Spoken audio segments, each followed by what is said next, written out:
You've been lied to about being chosen. They told you that your value comes from being picked, from being noticed, from someone deciding that you are enough. But if that were true, why do so many people who are chosen still feel empty? Why does the feeling never last? Why do you still question yourself even after approval? The truth is, you do not need to be chosen to be valuable. Your worth is not something given to you, it is something that has always been within you.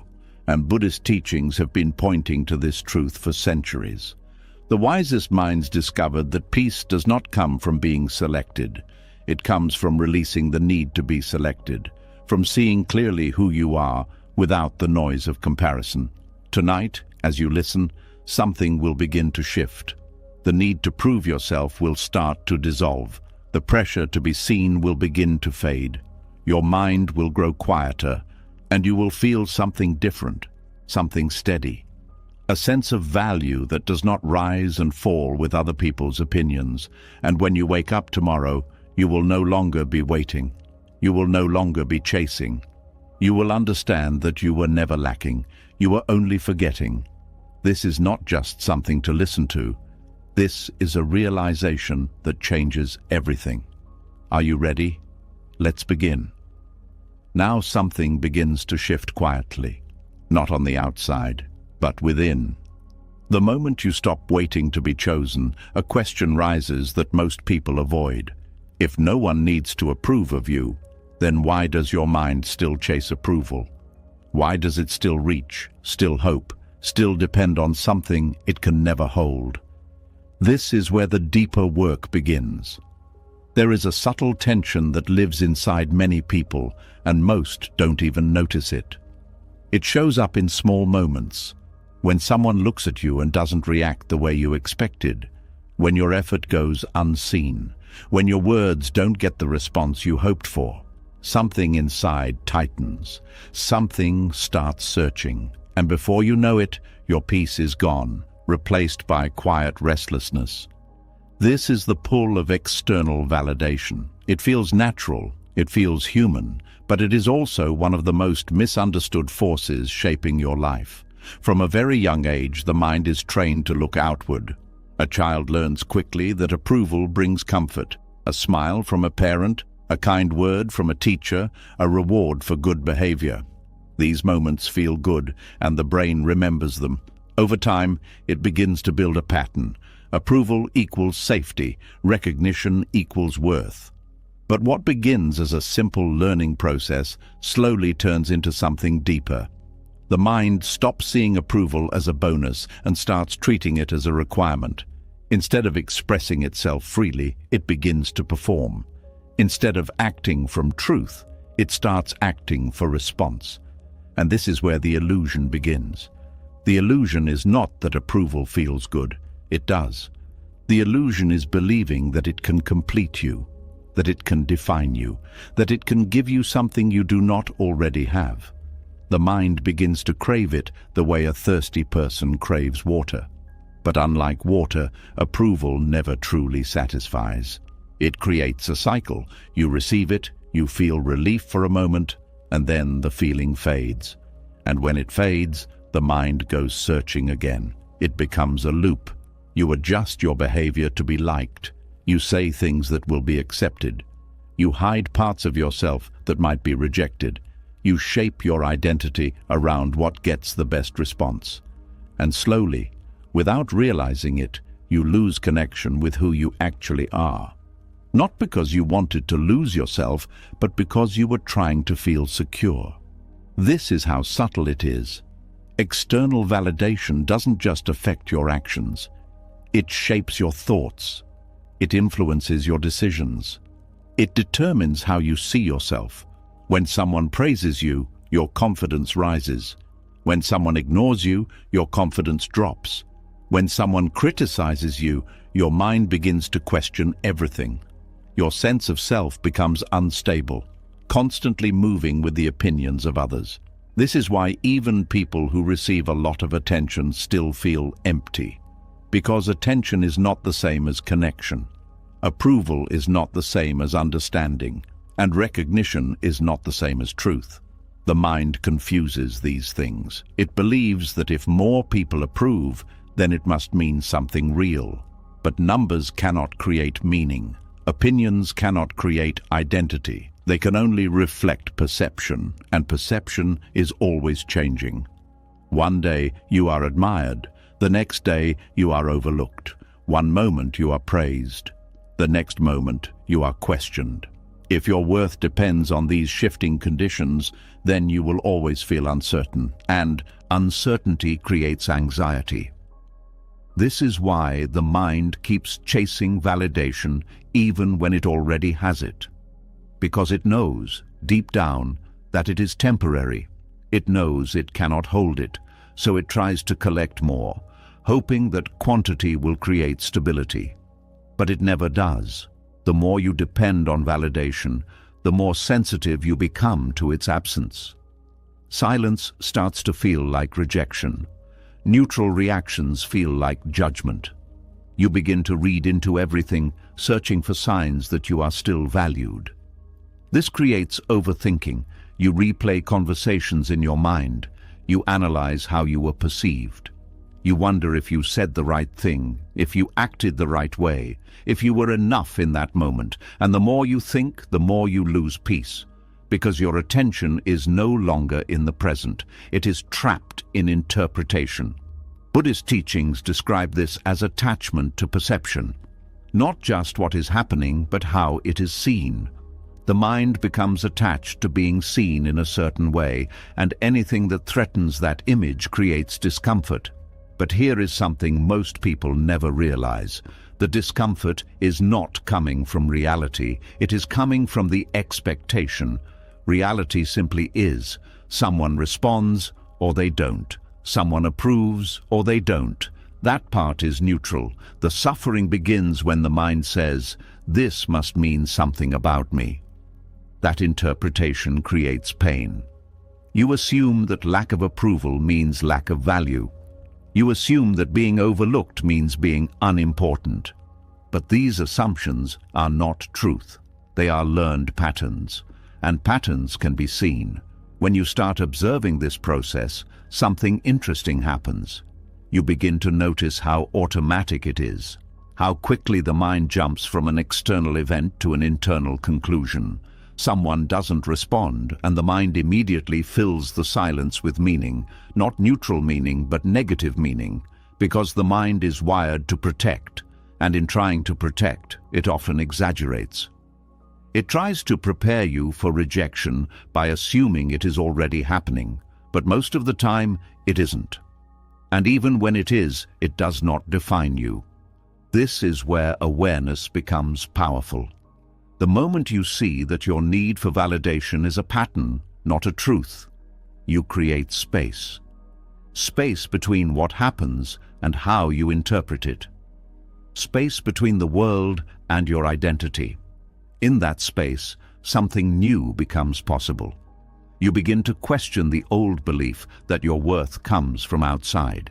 You begin to see how unstable that system is, and slowly you start shifting your attention. Not away from people, but away from dependency. You can still appreciate kind words, you can still enjoy recognition, but you no longer rely on it to feel whole. It becomes something you receive, not something you need.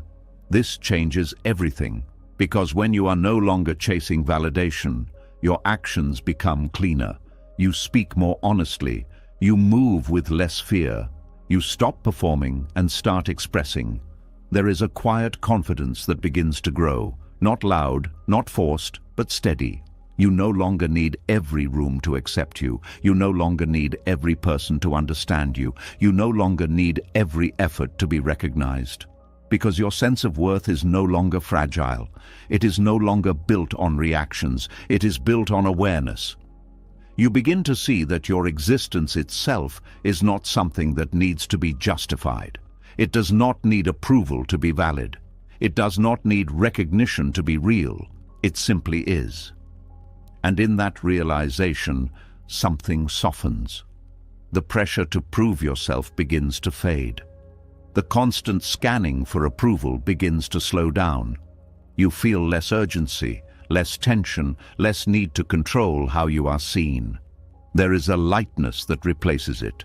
Not because life becomes perfect, but because you are no longer carrying the weight of needing it to be. This is the freedom that comes from seeing through the illusion. External validation was never the source of your worth. It was only something the mind learned to chase. And like all learned things, it can be unlearned. Not through force, but through understanding. Every time you notice the craving for approval, you have an opportunity. Not to suppress it, but to observe it, to see it clearly without immediately acting on it. And in that observation, the grip loosens.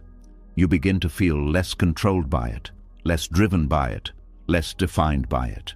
And what remains is something simple but powerful. A sense of being that does not depend on being seen. A sense of value that does not depend on being confirmed. A sense of self that is not waiting to be chosen. This is where real stability begins, not in the eyes of others, but in the clarity of your own awareness. And once you experience this, even for a moment, you start to understand something deeply. The thing you were chasing was never outside. It was always within. And it was never missing. It was only hidden behind the illusion that you needed someone else to see it first. And as that illusion begins to fall apart, something even more subtle reveals itself. It is not just that the mind seeks approval. It is that it waits to be chosen. Not loudly, not consciously, but quietly, in the background of almost every decision. A silent hope that someone, somewhere, will finally point and say, you are enough. There is a quiet discomfort in realizing this. Because once the craving for validation starts to loosen, another layer becomes visible. A deeper habit. One that does not just want approval, but selection. The feeling that life only begins when someone else decides you matter. And this is where many people remain stuck without ever knowing why. There is a subtle belief that shapes how people move through life. It is not always spoken, but it is deeply felt. The belief that worth is confirmed through selection, that being picked means being valuable, that being overlooked means being less. This belief is so normal that most people never question it. It feels like reality, but it is not reality. It is conditioning. From early experiences, the mind learns to associate being chosen with safety and importance, being picked for a team, being selected for a role, being chosen by someone in love. Each moment reinforces the same message. If you are chosen, you matter. If you are not, something must be wrong. And slowly, this message becomes part of identity. Without noticing, life becomes a series of quiet auditions. You start performing in ways that increase your chances of being selected. You adjust your personality. You soften your truth. You hide parts of yourself that might not be accepted. Not because you want to be false, but because you want to belong. And belonging in this system feels like being chosen. But this creates a hidden cost. The more you depend on being picked, the more power you give away. Your sense of worth begins to sit in the hands of others. Their decisions start to shape your identity. When they choose you, you feel elevated. When they don't, you feel diminished. And without realizing it, your inner stability becomes tied to external outcomes. This is the silent trap. It does not feel like a trap because it is rewarded. Society praises those who are selected. It celebrates those who are chosen. It builds systems around selection, jobs, relationships, opportunities, all structured in a way that makes being picked seem like the ultimate goal. But what is rarely seen is the psychological effect this creates. When your value depends on selection, you begin to doubt yourself in moments of uncertainty. You hesitate to act unless there is a guarantee of approval. You wait for signals, for confirmation, for permission. your life slows down, not because you lack ability, but because you are waiting for validation before you move. This weakens something important: your inner authority. Inner authority is the quiet sense of knowing that does not require agreement. It is the ability to act from clarity, even when others do not understand. It is the confidence that does not need to be confirmed. But when you are dependent on being chosen, this authority becomes fragile. You begin to question your instincts. You second-guess your decisions. You look outward for answers that were already present within you. And over time, you lose trust in your own perception. This is where the real cost appears.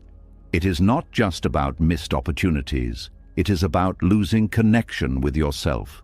Because when you are always waiting to be picked, you are never fully choosing your own path. You are reacting to the choices of others. You are shaping your life around their decisions. And even when you are chosen, something feels incomplete. That feeling is not confusion. It is misalignment. Being chosen by someone else does not replace choosing yourself. It does not create inner certainty. It only creates temporary relief. And that relief fades quickly because the dependency remains. You still need to be chosen again and again and again. This creates a loop. You seek selection, you receive it, you feel better for a moment, and then the need returns, stronger than before, because now you have experienced what it feels like, and the mind wants to hold on to it, but it cannot. Selection is never permanent. People change, circumstances shift, opportunities move, and when they do, your sense of worth is shaken again. Not because you have lost value, but because you placed your value in something unstable. This is why even successful people feel insecure. They have been chosen many times. They have been recognized, selected, elevated. But inside, the same dependency exists, the same need for confirmation, the same fear of losing it, because the foundation was never built within. Buddhist teachings point directly to this pattern. They describe how attachment creates suffering, not just attachment to things, but attachment to outcomes. Attachment to being seen, to being accepted, to being selected. When the mind clings to these outcomes, it becomes restless. It becomes dependent. It becomes fragile. Freedom begins when this attachment is seen clearly. When you understand that being chosen is not a measure of your worth, something begins to shift. You stop interpreting outcomes as personal judgments. You stop assuming that being overlooked means being less.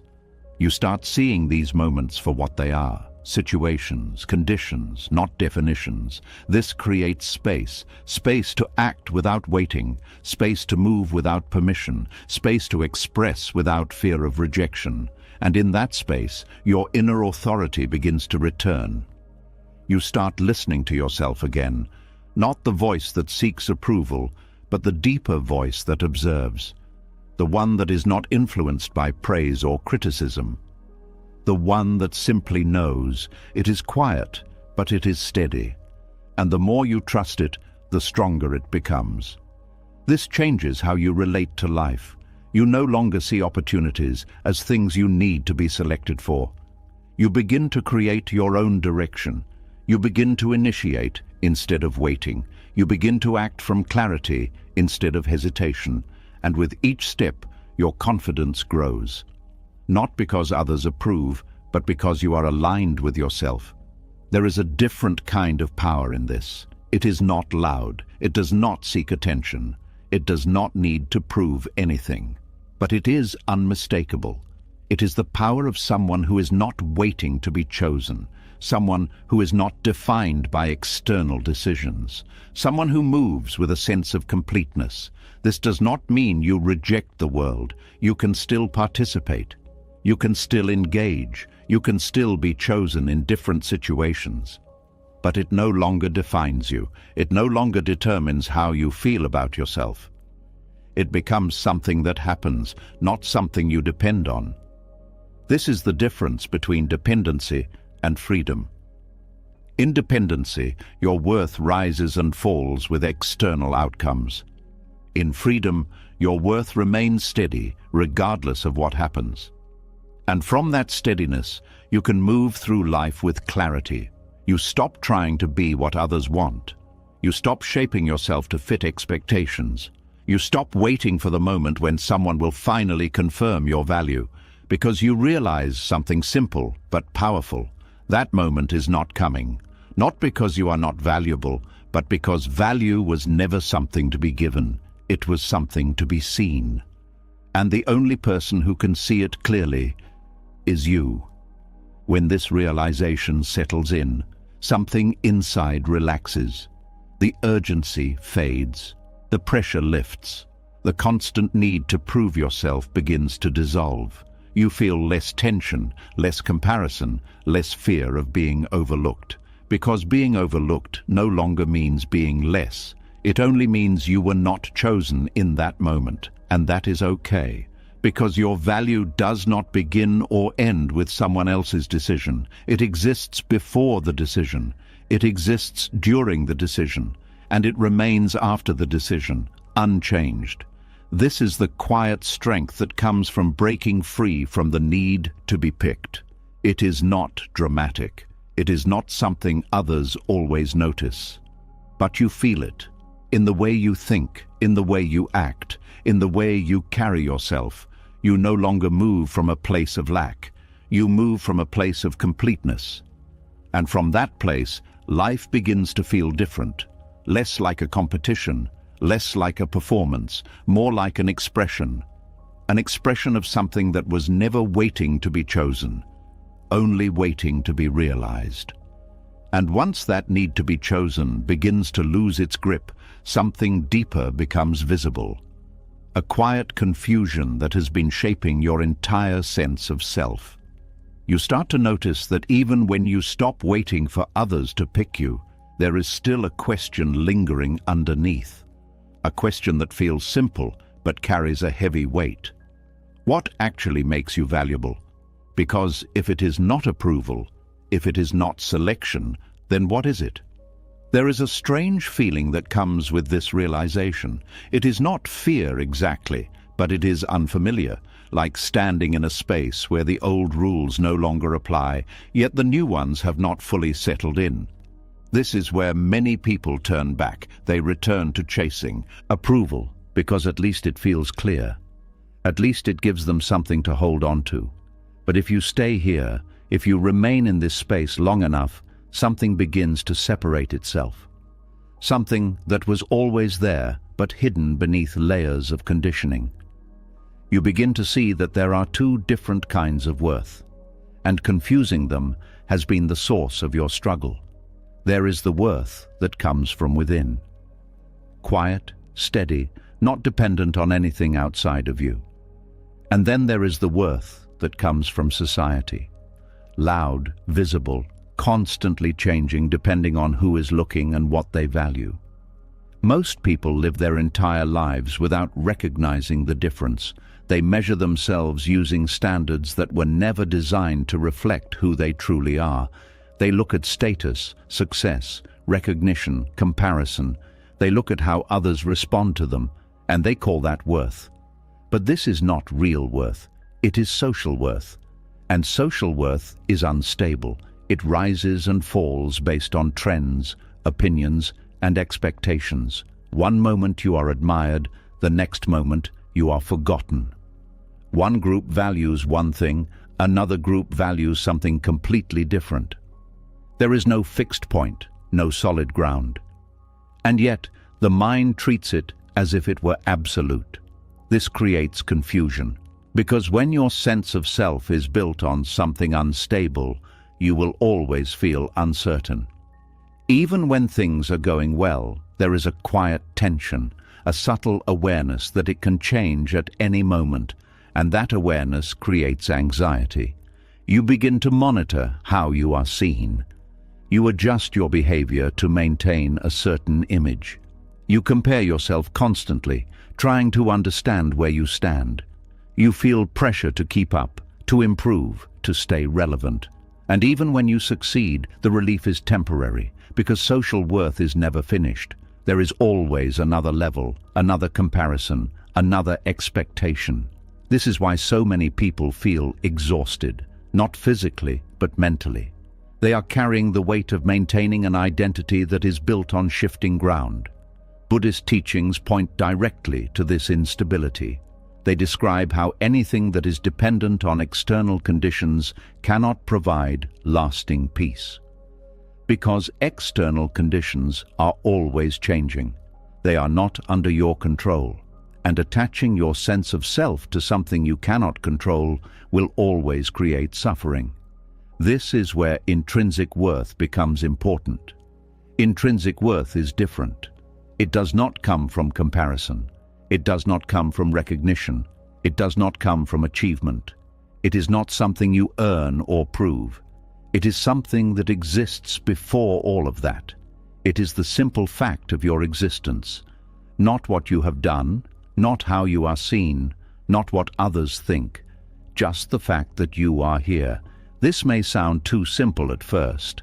The mind resists it, because it has been trained to believe that worth must be justified, that it must be earned through effort, through success, through approval.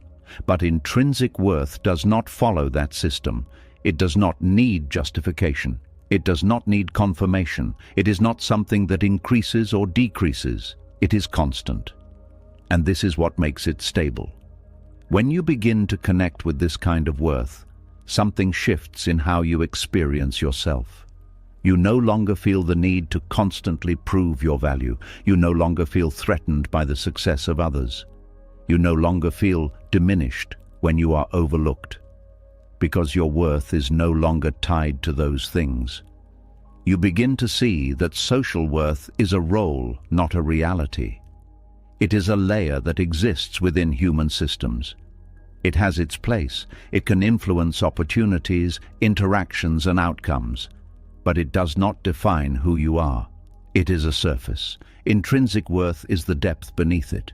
And when you live from that depth, your relationship with the surface changes. You can still participate in society. You can still work, achieve, create, connect. But you are no longer dependent on the outcome to feel complete. You are no longer using success as a way to validate your existence. You are simply expressing what is already there.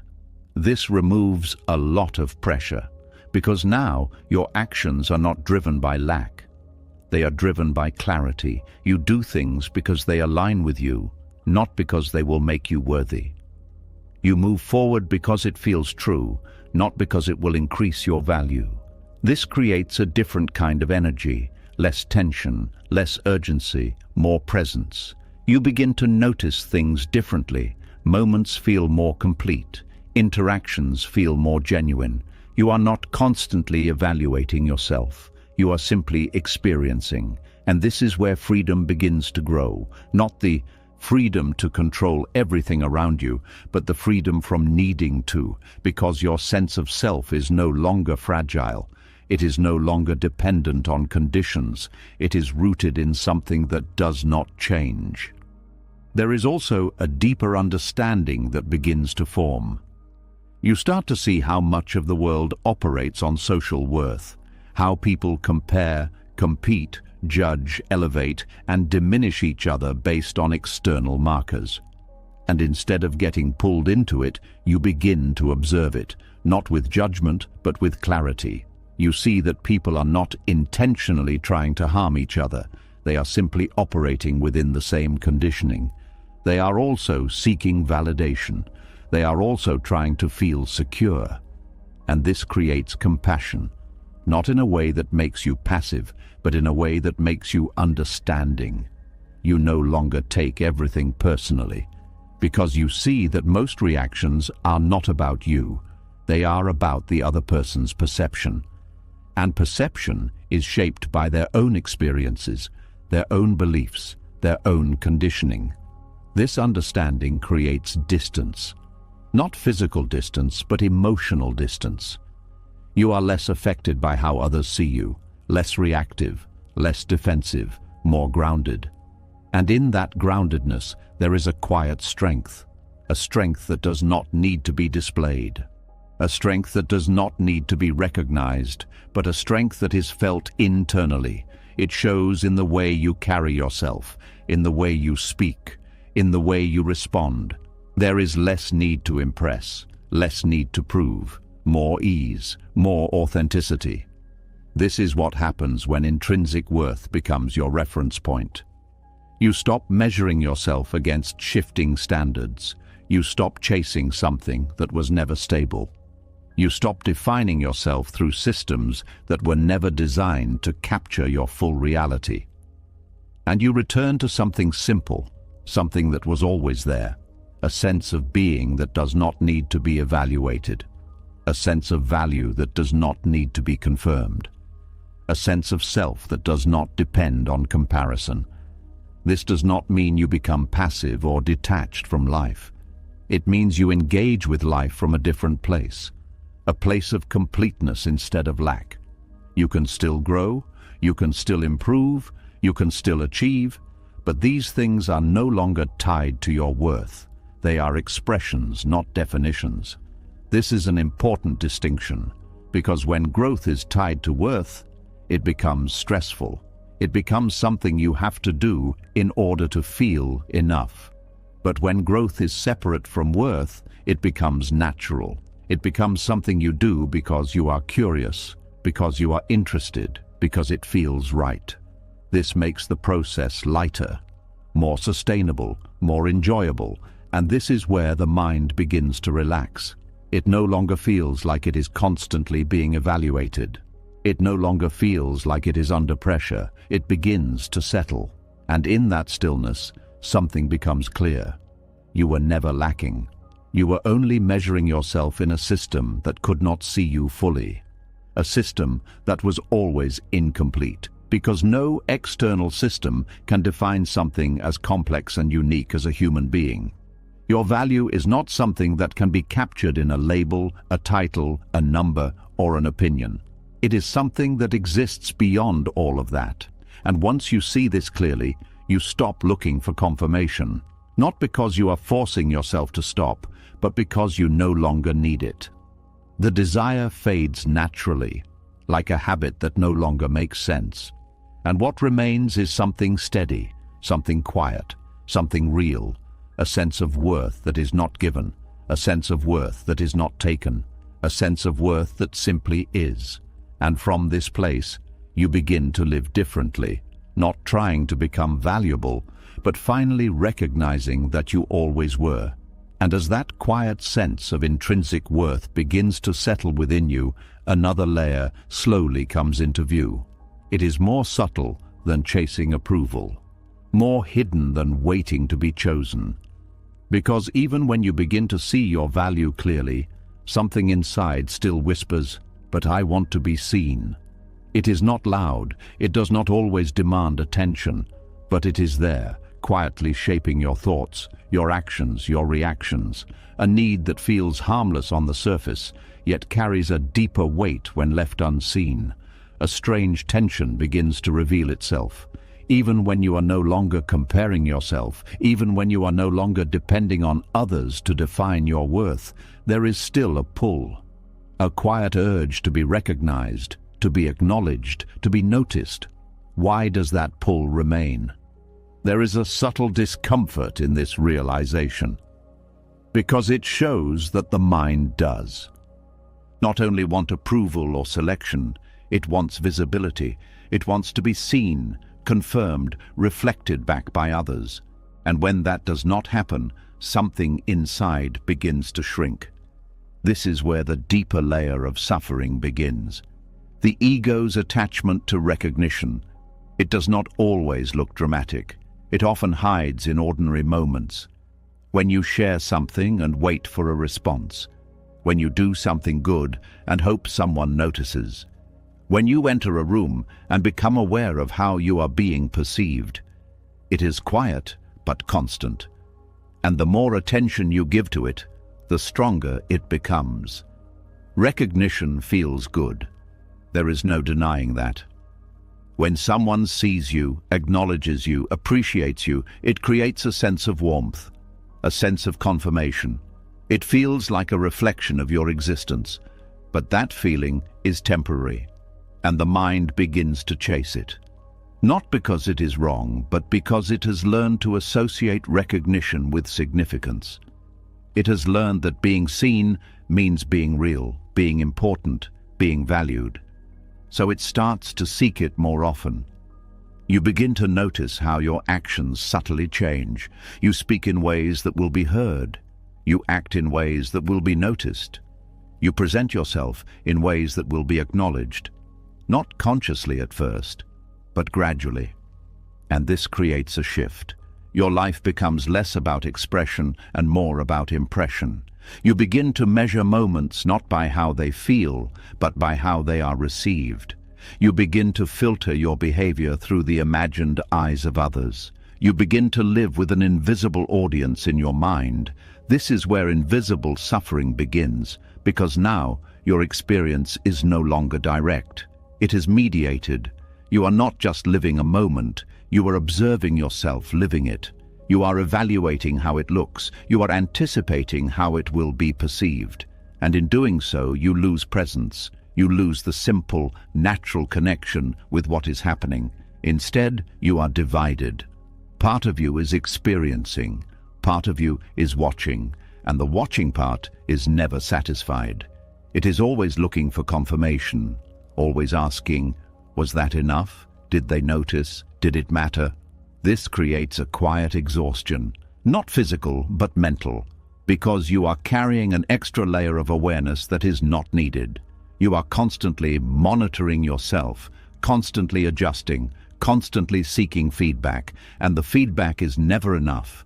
Because recognition cannot fill what the ego is trying to satisfy. The ego believes that being seen will make it complete, but the ego is built on comparison and identity. It is always measuring, always defining, always separating. So even when it receives recognition, it immediately looks for more, or it begins to fear losing it. This creates a cycle. You are recognized, you feel good, and then you begin to worry about maintaining that recognition. You become careful, you become guarded, you begin to perform consistently to keep the image alive, and this leads to tension. Because maintaining an image requires effort, it requires control, it requires constant attention, and no one can sustain that indefinitely. This is why people who receive a lot of recognition often feel pressure instead of peace. They are not enjoying being seen, they are managing being seen. They are trying to protect an identity that is fragile because it is based on perception, and perception changes. The more you depend on recognition, the more sensitive you become to its absence. Silence begins to feel heavy. Lack of response begins to feel like rejection. Neutral reactions begin to feel like disapproval. You start to interpret everything through the lens of visibility, and this distorts your experience. You are no longer seeing things as they are. You are seeing them as reflections of how visible you are. This creates insecurity. Not because you lack worth, but because you have tied your sense of worth to something unstable. Buddhist teachings describe this as attachment to identity. The ego creates a sense of self based on how it is seen, and then it tries to protect that image. It wants consistency, it wants confirmation, it wants to be recognized in a certain way. But the nature of life is change. Nothing remains fixed. So the ego is constantly struggling to hold on to something that cannot be held. This is the source of suffering, not the lack of recognition itself, but the attachment to it. When you begin to see this clearly, something shifts. You start to notice how often your mind seeks recognition.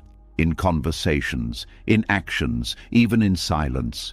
You start to see how it influences your choices, and instead of following it automatically, you begin to observe it. You see the urge arise, you feel the desire to be seen, and you stay with it, without immediately acting on it, without trying to satisfy it. This creates space, and in that space, the intensity of the urge begins to soften. You begin to realize that the need to be seen is not who you are. It is a pattern, a learned behavior, a habit of the mind. And like all habits, it can weaken when it is no longer fed. This does not mean you reject recognition. It means you no longer depend on it. You can still be appreciated. You can still be acknowledged. But it does not define your experience. It does not determine your value. It becomes something that happens, not something you need. This changes how you move through life. You begin to act more freely. You express yourself without constantly thinking about how it will be received. You engage with others without needing their validation. You experience moments more directly, without the layer of self-observation. This brings a sense of lightness, a sense of ease, because you are no longer carrying the burden of being seen. You are simply being.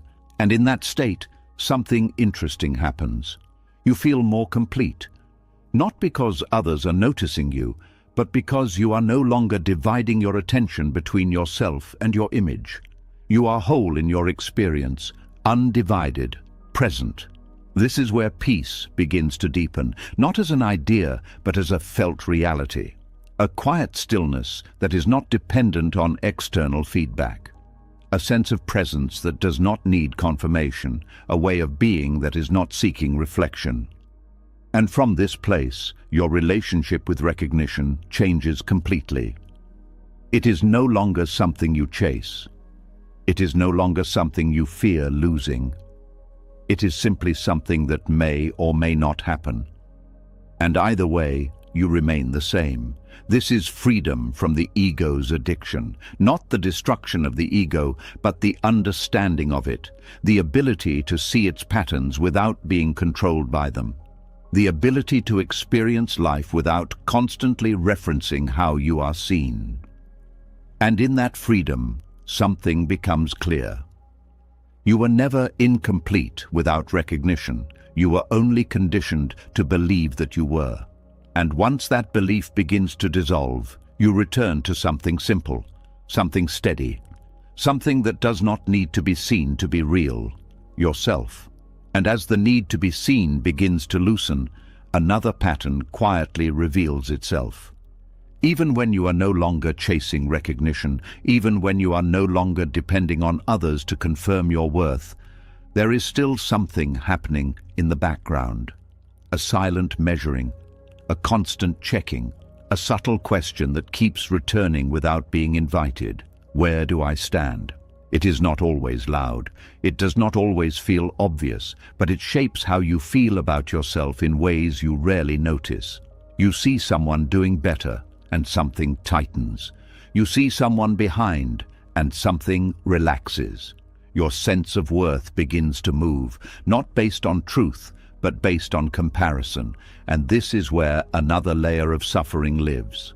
There is a quiet heaviness that comes from constantly measuring yourself. It does not announce itself as pain, but it drains you slowly. It follows you into your thoughts, into your decisions, into your sense of identity. It makes you feel like you are always either ahead or behind, never simply where you are.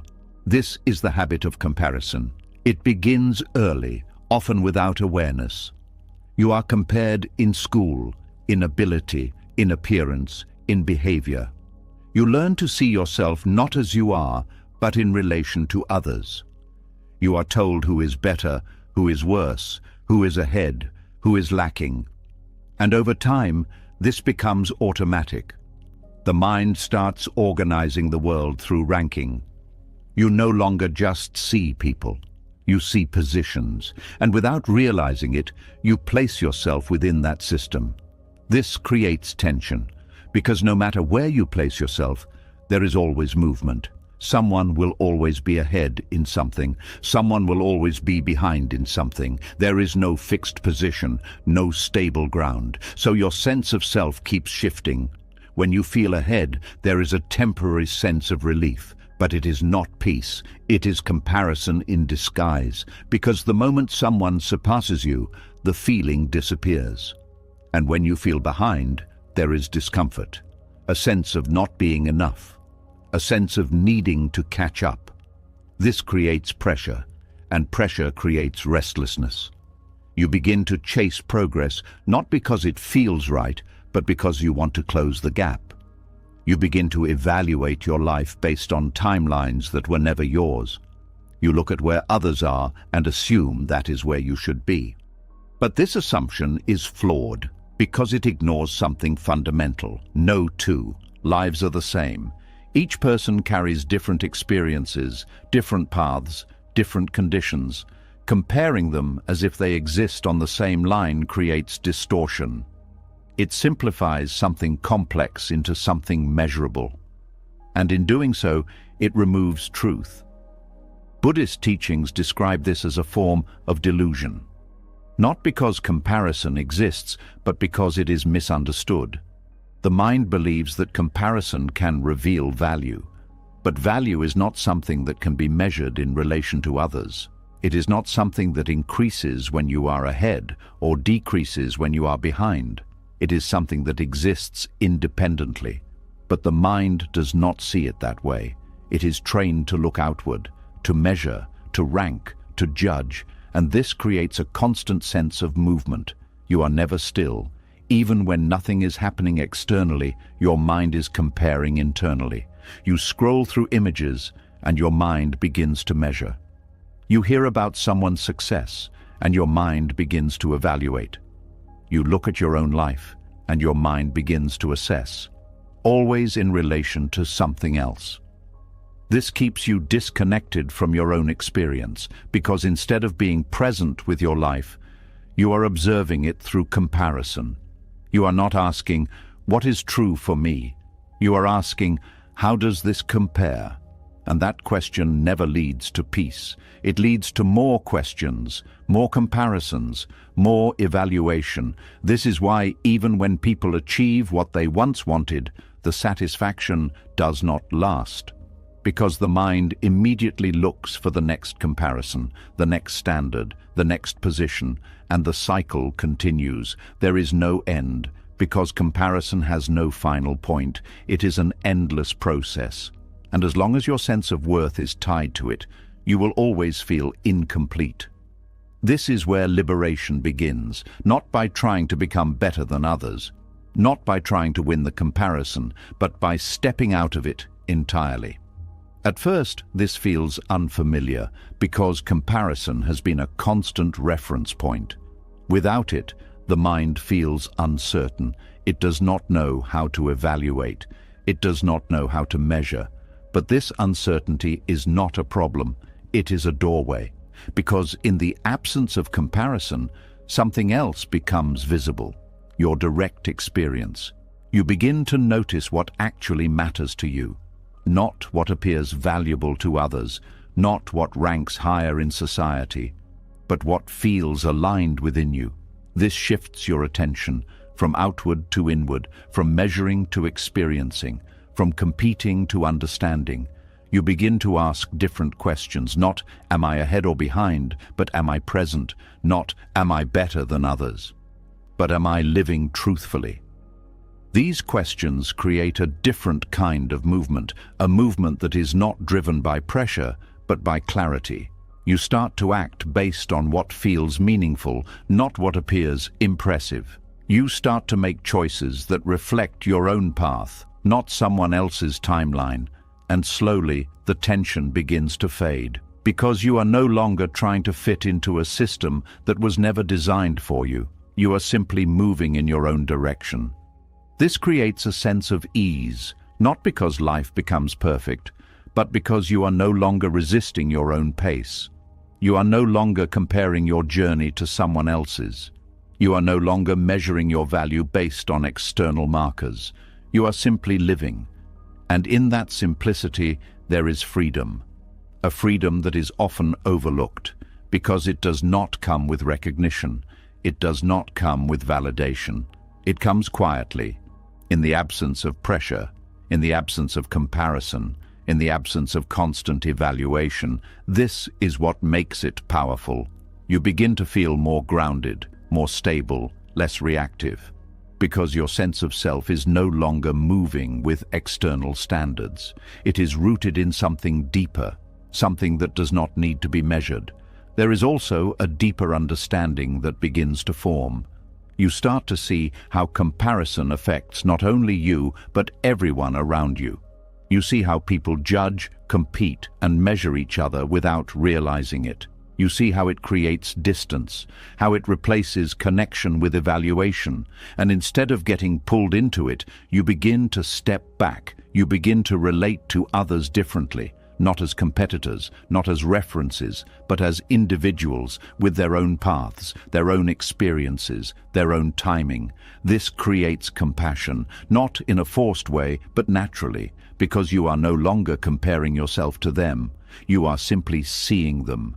And in that seeing, there is understanding. This also changes how you see yourself. You stop defining your life based on milestones. You stop feeling behind. You stop feeling ahead. You stop feeling the need to catch up or stay ahead, because those ideas no longer hold the same meaning. You begin to see that life is not a race. It was never designed to be one. It was only perceived that way, and that perception created unnecessary pressure. Once that perception fades, something else takes its place: presence. You begin to experience your life more directly. Moments feel more complete, actions feel more intentional. You are not constantly thinking about where you stand. You are simply engaged with what is happening. This brings a sense of peace.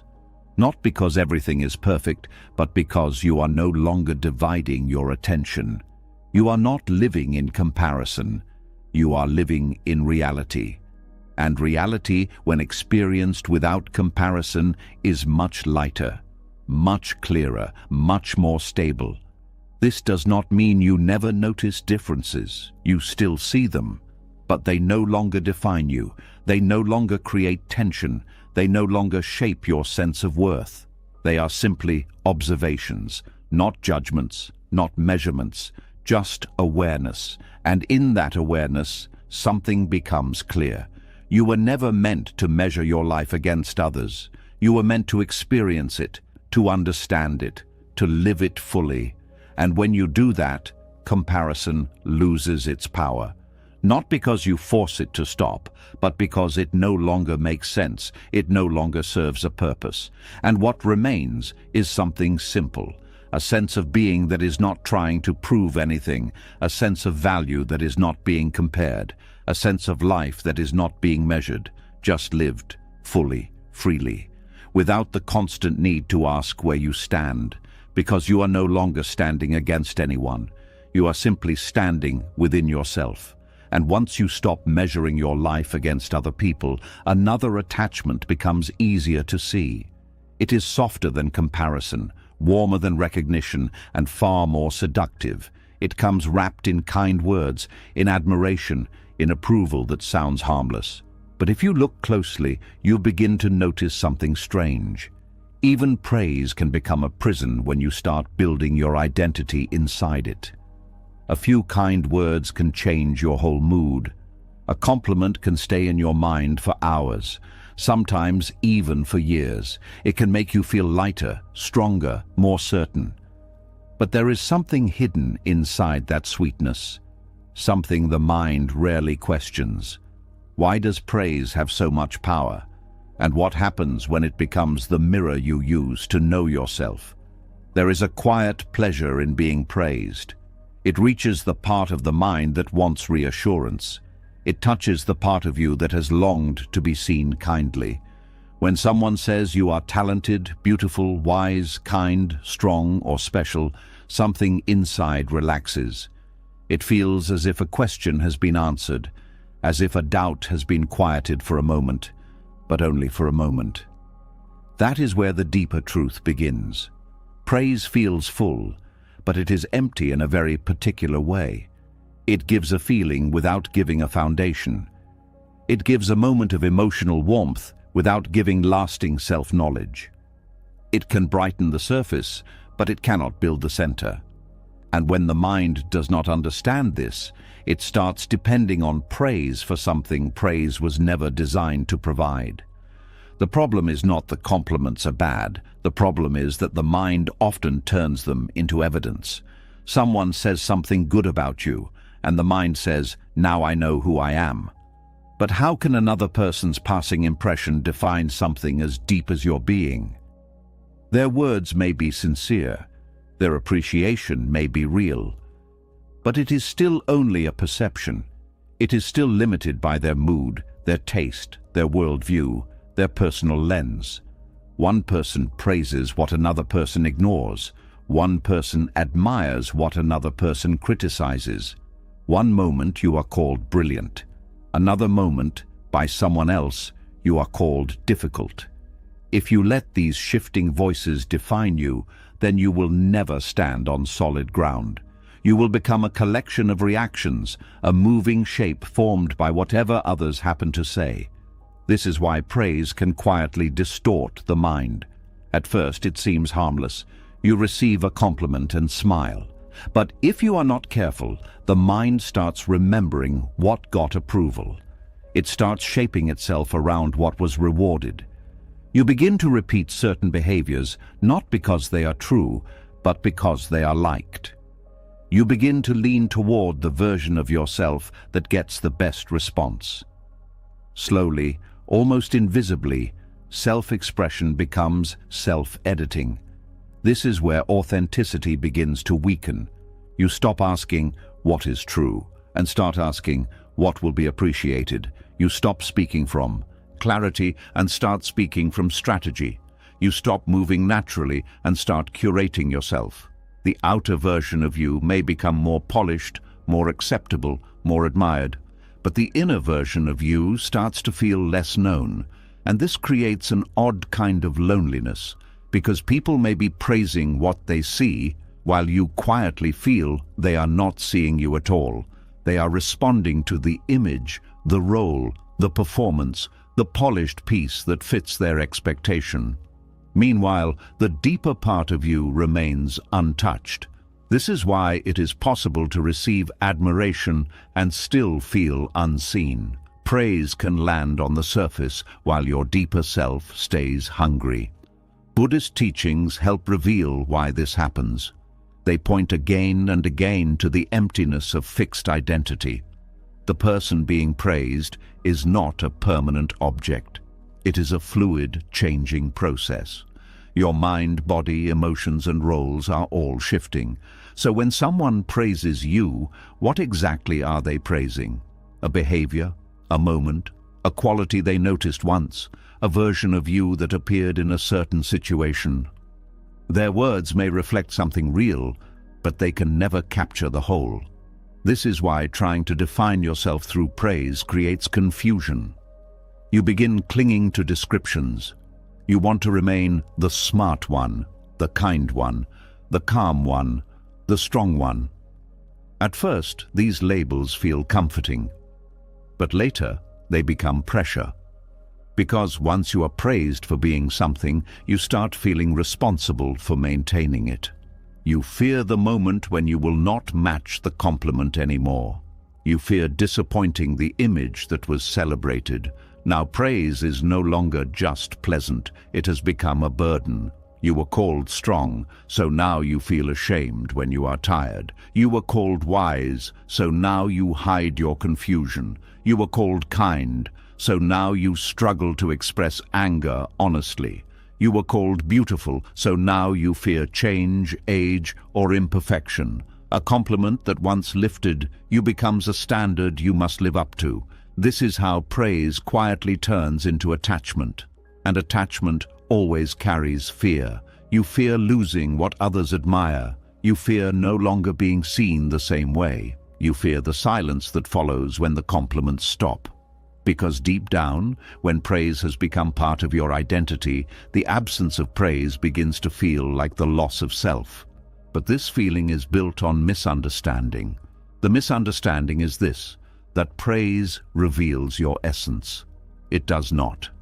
It reveals a moment of perception, nothing more. A compliment can highlight a quality, but it cannot define the being that carries it. Someone may notice your patience today and praise it, but your worth is not your patience. Someone may admire your beauty, but your worth is not your appearance. Someone may celebrate your talent, but your worth is not your skill. These things are expressions, they are not your core. This separation matters deeply, because when you confuse your qualities with your worth, you begin to live defensively. You protect the quality as if your existence depends on it. You become afraid of failure, afraid of flaws, afraid of contradiction. You want to remain consistent with the praise. You want to keep earning the same response. And this makes life very tight, very controlled, very performative. You become less willing to be human. You stop letting yourself be unfinished. You stop allowing growth to look messy. You stop admitting weakness where weakness is honest. You start living inside the polished version that gets approval. But the polished version is not the whole person. It is only the most approved fragment. This is why praise can create invisible suffering. Not because kind words are wrong, but because the mind uses them in the wrong way. It tries to turn them into identity. It tries to turn temporary feedback into permanent truth. And in doing so, it becomes fragile, dependent, easily shaken. One day, someone praises you, and you feel high. The next day, no one notices, and your energy drops. Then someone criticizes you, and suddenly the whole structure trembles. Why? Because your self-image was built from outside material.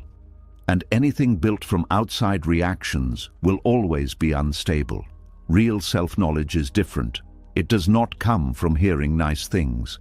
It comes from seeing clearly. It comes from honest awareness. It comes from watching your own mind, your own motives, your own fears, your own tenderness, your own contradictions. It comes from sitting long enough with yourself that you no longer need a polished story. You begin to know your heart directly, not through applause.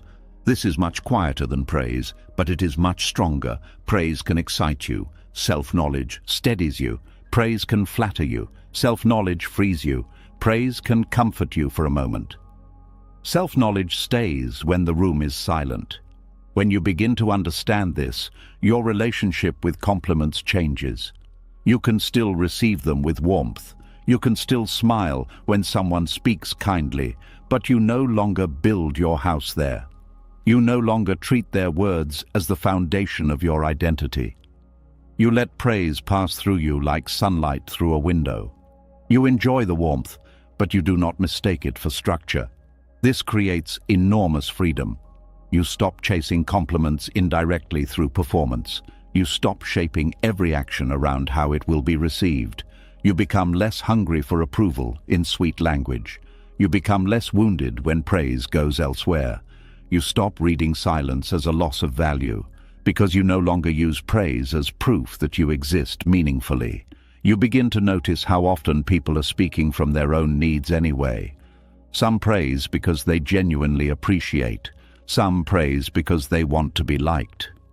Some praise because they are projecting an ideal onto you. Some praise because they only see one part of the picture. Their words may be kind, but they are still filtered through their own mind. Once you understand that, you stop treating compliments like sacred verdicts. This does not make you cold, it makes you clear. Clarity allows gratitude without dependence. You can say thank you without secretly inhaling the compliment like oxygen. You can appreciate being appreciated without needing it to stabilize you. You can hear beautiful words without handing them the power to define you. This is a mature relationship with praise. It is also a deeply peaceful one, because then, whether people notice you or not, whether they praise you or not, something within remains unchanged. You are not inflated by admiration, and you are not emptied by its absence. Your center remains your own. This stability becomes especially important in a world where praise is often public, instant, and addictive. People can now receive approval in seconds and begin craving it within minutes. Attention has become measurable. Compliments can arrive in numbers, reactions, and signals. This makes the attachment even more subtle. You may think you are just sharing, just expressing, just connecting. But if your peace rises and falls with the response, then the old dependency is still there, only wearing new clothes. The Buddhist path invites you to watch this carefully, not with shame, not with self-judgment, but with honesty. Notice what happens in your body when you are praised. Notice the expansion, the lift, the relief. Notice what the mind says next. Does it want more? Does it replay the compliment? Does it begin forming an identity around it? Does it fear losing that image? This is not something to condemn. It is something to understand. Understanding weakens illusion. The more clearly you see the emptiness of praise, the less power it has over your identity. You realize that a compliment can be pleasant and still incomplete. It can be generous and still limited. It can be true in part and still unable to touch your full reality. And once you truly see that, the craving begins to soften. You no longer need every good word to become a brick in your self-image. You no longer need admiration to confirm your direction. You no longer need constant positive reflection to feel real. Instead, you begin returning to a quieter source. You start asking yourself different questions, not "what did they think of me?" but "was I honest?" Not "did they admire what I did?" but "was I aligned with what mattered?" Not "did they see me as valuable?" but "did I abandon myself to earn that response?" These questions take you inward, and inward is where the answer has been waiting. The deepest part of you does not need compliments to know it exists. It does not need praise to become valuable. It does not grow larger when admired or smaller when ignored. It is already there, underneath image, underneath role, underneath public response, quiet, whole, unadvertised. This is the part of you praise cannot create and criticism cannot destroy. When you live from that place, life changes. You become easier inside. You stop performing goodness and start practicing sincerity. You stop trying to appear impressive and start caring about what is true. You stop collecting compliments like proof and start living in a way that feels clean to your own heart. Then praise becomes what it was always meant to be. A passing gift, not an identity. A kind echo, not a definition. A pleasant moment, not a foundation for the self. And once that becomes clear, something else becomes possible. You can be appreciated without becoming attached. You can be admired without becoming dependent. You can be seen without becoming trapped in the image of being seen. That is freedom. It is a very quiet freedom, but it is powerful. It means no compliment can own you, no applause can control you, no sweet opinion can become your cage. You remain open, grateful, and human, but inwardly untied. And in that untied state, you begin to discover a more stable dignity.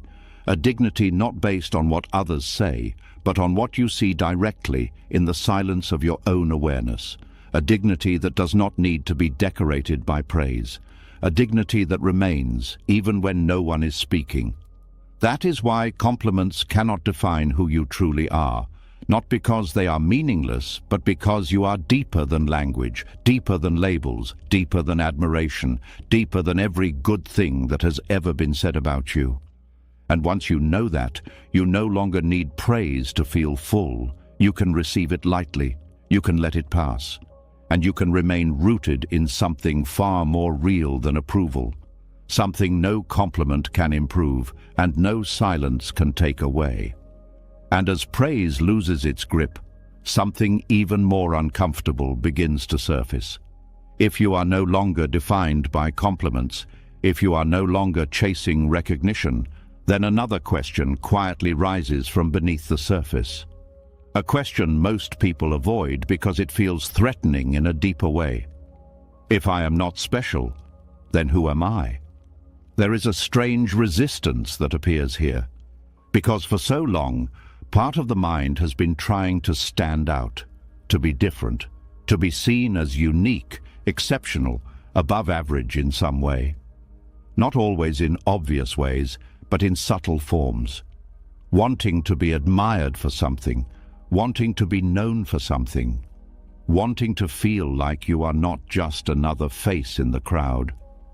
And when that desire begins to loosen, it can feel like something is being taken away.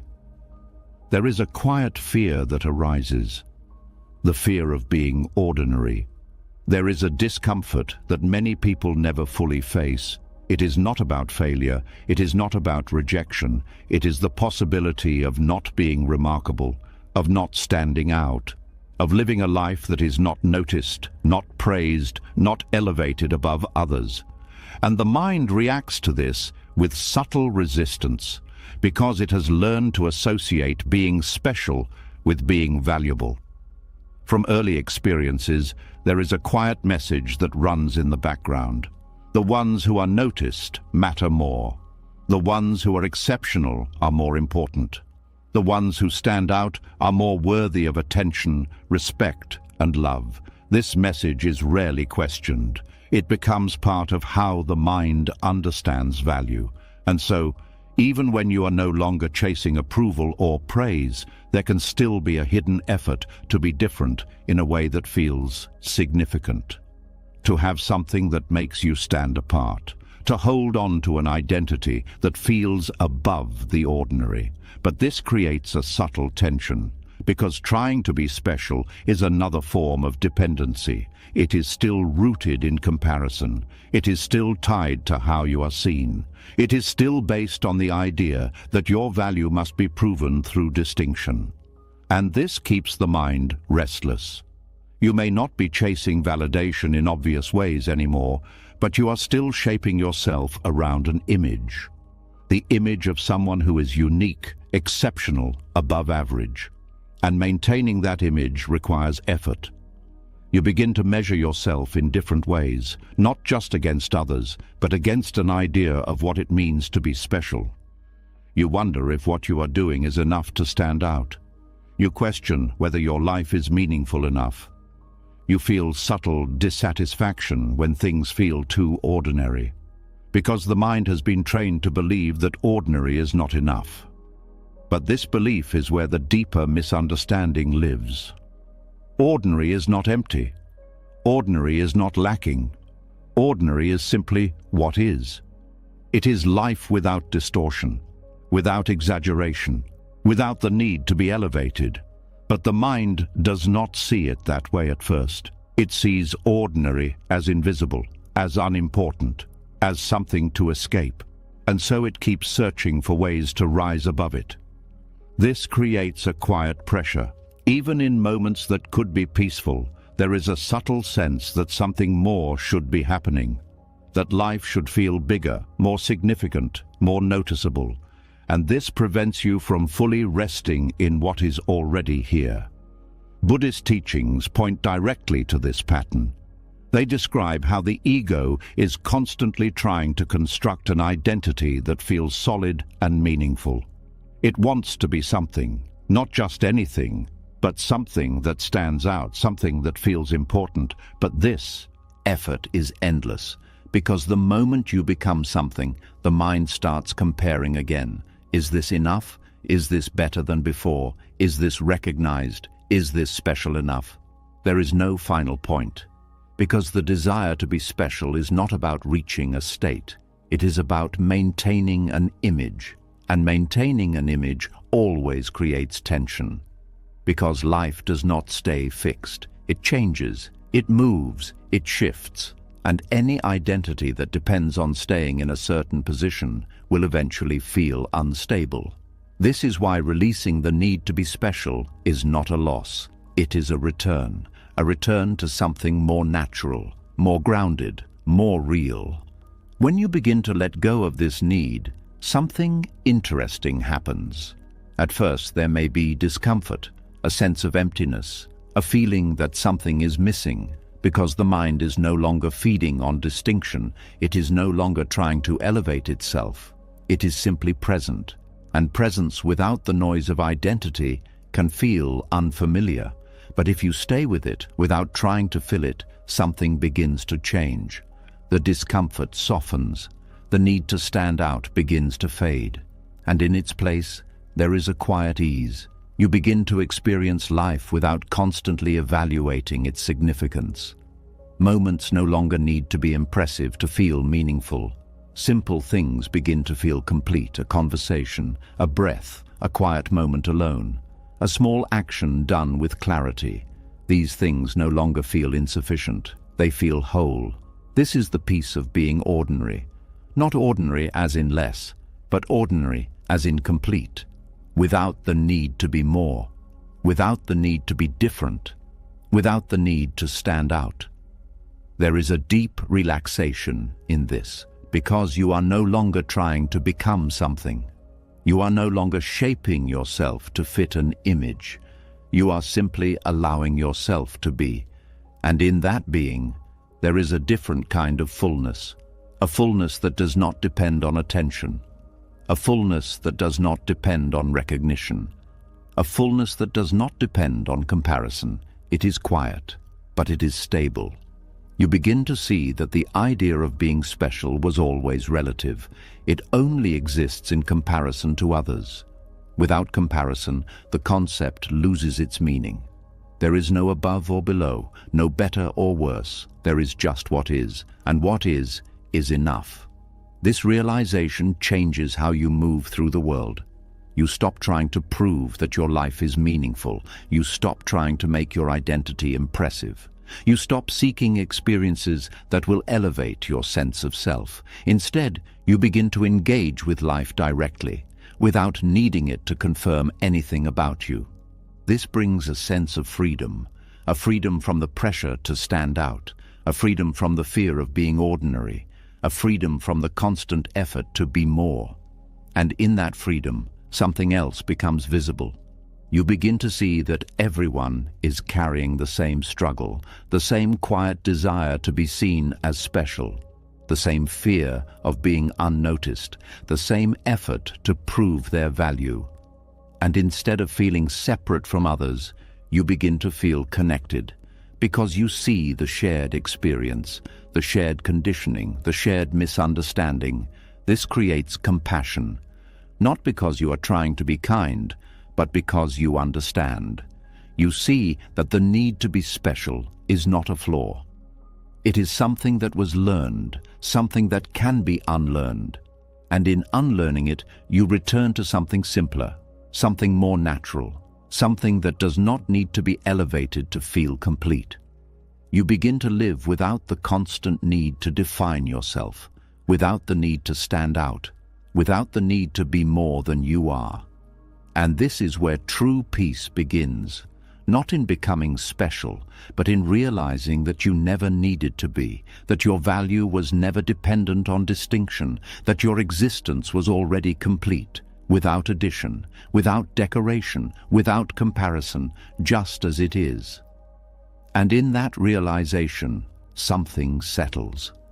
The search slows down, the pressure dissolves, the need to prove fades away, and what remains is something simple, a quiet presence, a steady sense of being, a life that is not trying to become extraordinary, but is fully alive in its ordinariness. And in that ordinariness there is nothing missing, nothing to add, nothing to remove, just completeness, unseen, unannounced, unconditional, and finally at peace. And as the need to be special begins to dissolve, something else quietly starts to loosen its grip, a belief that has been sitting underneath almost everything you felt about yourself, a belief so common that it rarely gets questioned, the belief that value is limited, that if someone else has more, you must have less, that if someone shines, you must step back. That worth is something people compete for, fight for, struggle to earn, and protect from others. Even when you stop trying to stand out, this belief can still remain in the background. It shows up in subtle ways, a quiet comparison, a small feeling of being behind, a sense that there is not enough space for everyone to matter. And this is where another illusion begins to reveal itself. There is a quiet tension that comes from believing that value is scarce. It does not always feel like fear, but it shapes how you see the world. It makes you look at others not just as people, but as reference points. It makes you think in terms of more and less, ahead and behind, better and worse. And without realizing it, It turns life into a competition, not always an obvious one, but a silent one. You begin to feel that if someone else is praised, there is less praise available for you. If someone else succeeds, it somehow reduces your own position. If someone else is recognized, it feels like you have been overlooked. This is the myth of scarcity in value, the idea that worth is something that can run out, that it must be distributed unevenly, that it exists in limited supply. But this belief is not based on truth. It is based on misunderstanding, because value, in its true sense, is not something that can be measured in portions. It is not something that can be taken from one person and given to another. It is not something that decreases when shared. Yet the mind treats it as if it were. From early experiences, you are placed in systems that rank people, grades, awards, positions, recognition. You are taught to compete, to compare, to measure your place among others. And slowly, this creates a perception that value itself is part of that system. You begin to believe that being valuable means being above someone else, that being enough means being better, that having worth means having more than others.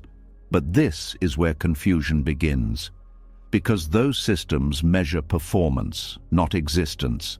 They measure outcomes, not essence. They measure roles, not reality. And when you use those systems to define your worth, you begin to see life through a distorted lens. You start to feel that you must secure your place, that you must protect your position, that you must maintain your level. And this creates pressure. Because if value is limited, then losing your position feels like losing your worth, and gaining a position feels like gaining worth. This creates a constant sense of instability. You are always trying to hold on to something, always trying to move forward, always trying not to fall behind. And even when you succeed, the feeling does not last. Because someone else is always moving, someone else is always advancing, and the mind keeps tracking. This is exhausting, not because you are doing too much, but because you are thinking within a system that never settles, a system that always creates more comparison, more tension, more separation. Buddhist teachings challenge this belief at its core. They point out that worth is not something that exists in competition, because competition requires comparison, and comparison requires separation. But at a deeper level, there is no fixed separation between beings. There is only the illusion of it. Each person is a unique expression of conditions, experiences, and awareness. No two paths are the same. No two lives can be measured on the same scale. And when you try to do that, you create conflict where there was none.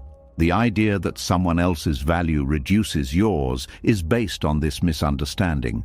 It assumes that value is like a resource, like money or status or attention, but intrinsic worth does not function that way.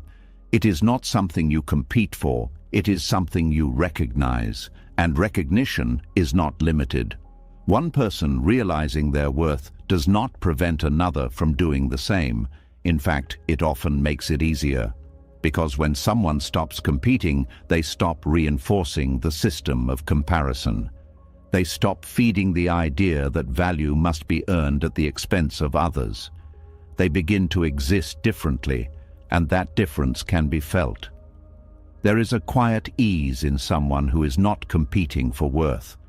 They do not feel threatened by others. They do not feel the need to prove themselves. They are not constantly measuring their position. They are simply present. And that presence changes how they relate to the world. They can appreciate others without feeling diminished.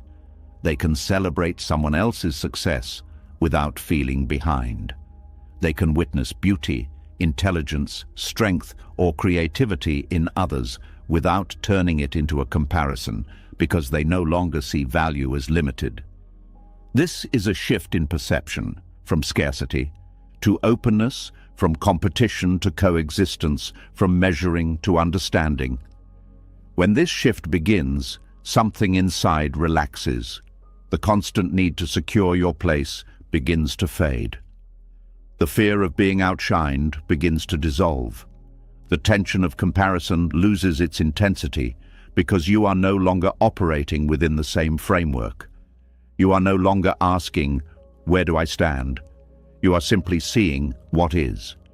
This creates a different experience of life, one where other people are not obstacles, not competitors, not threats, but expressions of life moving in different directions, each with their own path, their own timing, their own unfolding. And in that understanding, there is space to be yourself without pressure, space to grow without comparison, space to exist without needing to measure your worth. You begin to notice how much energy was being used to maintain a position, to stay ahead, to avoid falling behind, to compare constantly. And when that energy is no longer needed, it becomes available for something else, for presence, for clarity, for genuine connection. Because when you are not competing, you can actually see people, not as references, not as measurements, but as individuals. And this changes how you interact. You listen more, you judge less, you connect more deeply, because you are no longer filtering everything through comparison. This also changes how you see yourself. You stop feeling like you need to justify your existence. You stop feeling like you need to prove that you deserve space. You stop feeling like you need to compete to belong. Because belonging is no longer something you earn, it is something you already have. As part of existence itself, this is where a deeper sense of peace begins to form. Not based on being better, not based on being ahead, but based on being. Simply being, without the need to measure, without the need to compare, without the need to compete. There is also a deeper insight that begins to emerge. You start to see that the idea of scarcity and value was never real. It was a projection, a way of interpreting the world shaped by systems of measurement. But those systems were never designed to define your essence. They were designed to organize external outcomes, and confusing the two creates suffering. When you separate them, clarity returns. You can still engage in the world, still pursue goals, still grow, create and achieve, but your worth is no longer tied to those outcomes. It is not something that increases or decreases based on position. It is constant. And from that constancy, your actions become lighter, less driven by fear, less driven by competition, more aligned with what feels true. This creates a different kind of movement, not one that is racing against others, but one that is unfolding naturally, at its own pace, in its own direction, without the need to compare, without the need to compete. And in that freedom, something becomes clear. There was never a limited supply of worth. There was only a limited understanding of it. And once that understanding expands, the illusion fades. You no longer see life as a competition for value. You see it as a space where value already exists in every being, without exception, without comparison, without scarcity. And in that realization, something settles deeply. The need to compete dissolves, the fear of not being enough fades, the pressure to secure your place disappears because there was never a place to secure. There was only a truth to recognize, that your worth was never in competition. It was never something to win. It was never something to lose. It was always there, quiet, steady, unaffected, waiting to be seen. Not through comparison, but through understanding. And once you see it clearly, the entire structure of competition loses its hold. Not because you forced it to, but because it no longer makes sense. What remains is something simple. A life that is no longer measured against others, a sense of self that is no longer defined by position, a way of being that is not competing for value, but resting in it fully, naturally, without effort, without fear, without lack, just complete. And as the illusion of scarcity begins to fade, another layer quietly reveals itself, something even more subtle, even more deeply rooted. Because even when you stop competing, even when you stop measuring your worth against others, there is still a quiet habit that remains. A habit so normal that it almost feels invisible. The need to be seen, not always in loud ways, not always through attention or praise, but in small, silent expectations. The feeling that your existence somehow becomes more real when someone notices it, that your actions matter more when they are acknowledged, that your presence is somehow incomplete without a witness. And this is where a deeper question begins to rise. Who are you when no one is watching? There is a strange feeling that comes with this question. It can feel uncomfortable at first, almost like standing in an empty room where nothing reflects you back. No reactions, no feedback, no acknowledgement, just you and your own awareness. And for many people, this feels unfamiliar, because for most of their lives they have existed in relation to being seen. Their identity has been shaped, refined, and confirmed through the eyes of others. Even in moments of solitude, there is often an imagined audience, a quiet awareness of how they would be perceived if someone were watching. This is how deep the conditioning goes. The mind becomes so used to being observed that it begins to observe itself as if from the outside. It carries an invisible mirror, constantly reflecting an image of who it thinks it is. And when that mirror is removed, something feels missing. This is the subtle dependency on being witnessed. It is not just about attention, it is about existence itself. The feeling that I am seen becomes closely tied to the feeling that I am real. And without that reflection, the mind begins to feel uncertain. This creates a quiet unease. You may find yourself wanting to share moments, not because they need to be shared, but because they feel incomplete otherwise. You may notice a subtle urge to document, to express, to show, not from clarity, but from a need to confirm that what you are experiencing matters. This is not wrong, it is simply a pattern that has been reinforced over time. The more your experiences are seen, the more they feel validated, and the more they feel validated, the more the mind begins to depend on that validation. But this creates a subtle problem, because when your sense of reality depends on being observed, you begin to lose connection with direct experience. You are no longer fully in the moment. Part of you is outside of it, watching, evaluating, imagining how it appears. This divides your attention. Instead of being fully present, you are split between experiencing and observing, and this split creates a quiet tension. You may not notice it at first, but it is there, a sense of not being fully grounded, a sense of always being slightly outside yourself, and over time, this can become exhausting, because you are never fully resting in your own experience. You are always relating it to something external. Buddhist teachings point to this as a form of attachment. Not attachment to objects or outcomes, but attachment to identity as seen by others. The mind becomes attached to the idea of being someone who is noticed, acknowledged, recognized. And this attachment creates dependency. Because if your sense of self depends on being seen, then what happens when no one is looking? What happens when your actions are not acknowledged? What happens when your presence goes unnoticed? For many, this creates discomfort, a feeling of being invisible, a sense that something is missing. But this discomfort is not because something is actually missing. It is because the mind has been trained to expect reflection. It has been trained to look outward for confirmation, and when that confirmation is absent, it feels like a loss. But this is where a deeper understanding begins. Your existence does not depend on being observed.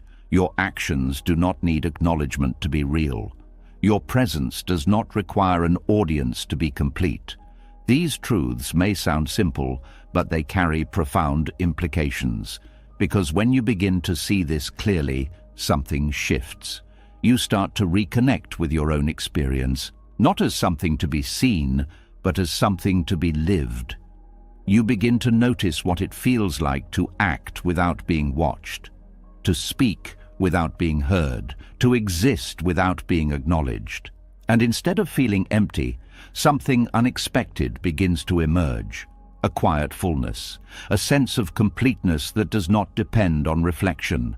You begin to realize that the need to be seen was never about reality. It was about reassurance. The mind wanted confirmation that it mattered. But mattering is not something that comes from observation. It is something that exists independently. And when you stop seeking it externally, you begin to feel it internally. This changes how you experience solitude. It is no longer a space where you feel invisible. It becomes a space where you feel whole. Because you are no longer looking for someone else to confirm your existence. You are simply aware of it. This awareness is quiet, but it is stable. It does not rise and fall with attention. It does not depend on feedback. It is always there. And when you begin to rest in it, something inside relaxes. The need to be seen begins to soften. The urge to be acknowledged loses its intensity. You start to feel less dependent on external reflection and more grounded in your own presence. This does not mean you withdraw from the world. It means you relate to it differently. You can still share, you can still connect, you can still be seen. But it is no longer something you need to feel complete. It becomes something you enjoy, not something you depend on.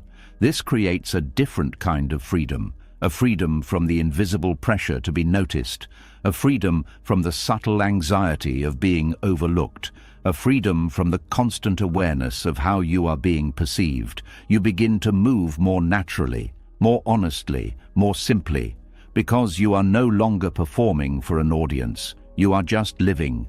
And in that simplicity, something becomes clear. You were never incomplete without a witness. You were only conditioned to believe that you were.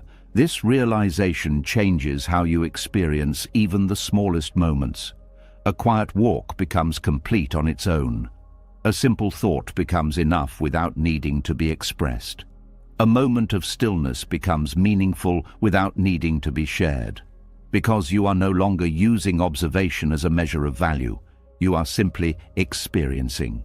This also deepens your sense of presence, because when you are not dividing your attention between yourself and an imagined observer, you are fully here, fully engaged, fully aware. There is no distance, no separation, just direct experience. And this is where peace begins to deepen, not as an idea, but as a felt reality. A quiet sense of being that does not need to be confirmed. A steady awareness that does not depend on recognition. A way of existing that is complete in itself. This is what it means to have self-worth without witness. Not a forced independence, not a rejection of others, but a natural understanding that your value does not require observation, that your existence is not dependent on acknowledgement, that your presence is whole even in complete solitude. And when this understanding settles in, something profound happens. You stop needing the world to reflect you back to yourself. You begin to know yourself directly, not through reactions, not through feedback, but through awareness. And this knowing is different. It is quieter, less dramatic, but far more stable, because it does not change with circumstance. It does not fluctuate with attention. It remains constant, unshaken. And from that place, you begin to live differently, not trying to be seen, not trying to be acknowledged, not trying to confirm your existence, but simply existing, fully, completely, without the need for an audience. And in that existence, there is nothing missing, nothing lacking, nothing to prove, just a quiet, steady sense of being. That does not depend on being observed to be real. That does not depend on being acknowledged to be valuable. That simply is. And in that is, everything is already complete. And as you begin to rest in your own presence without needing to be seen, another quiet shift starts to unfold. Because even when you no longer depend on being observed, there is still something the mind holds on to very tightly, something it uses to measure its place in the world. something that quietly defines how it feels about itself, outcomes, the results, the decisions, the moments where something either goes your way or it doesn't. And this is where another misunderstanding begins to surface. There is a subtle pain that comes from not being chosen. It does not always appear as strong emotion. Sometimes it is just a small drop in energy, a quiet thought that says, maybe I am not enough, a feeling that something has been taken away from you, even when nothing truly has. And without noticing it, the mind turns outcomes into identity. It starts to believe that being selected means being worthy, that being overlooked means being lacking, that a single result has the power to define what you are. But what if this connection is not real? What if not being chosen has nothing to do with your value? There is a moment that many people know well. You put yourself forward, you try, you show up, and then the result comes back, and it is not what you hoped for. And in that moment, the mind moves quickly. It does not pause. It does not question. It immediately creates meaning. I was not picked. I was not good enough. I was rejected. But these are not the same thing. Not being chosen is an outcome. Not being good enough is a conclusion. And the mind often confuses the two. This confusion creates unnecessary suffering, because outcomes are influenced by many factors: timing, conditions, preferences, perspectives that you may never fully see. They are not pure reflections of your worth. They are simply results within a specific context. But the mind simplifies everything. It reduces complex situations into personal judgments. It takes something neutral and turns it into something deeply personal. And this is where attachment begins, attachment to outcomes, the need for things to go a certain way in order to feel okay, the belief that a result must confirm your value. And when this attachment is strong, every outcome carries weight. Every decision feels like a statement about you. Every yes feels like validation. Every no feels like rejection. This creates a fragile state of being, because your sense of self is constantly being affected by things you cannot fully control.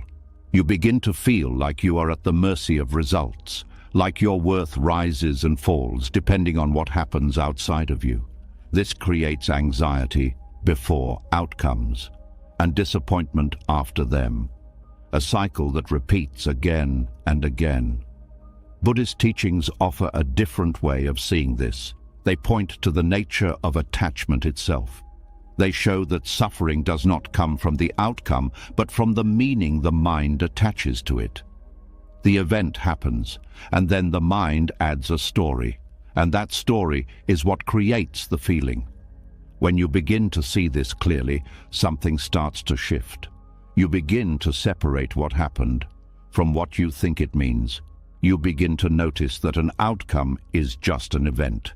It is not a definition. It is not a judgment. It is not a measure of your worth.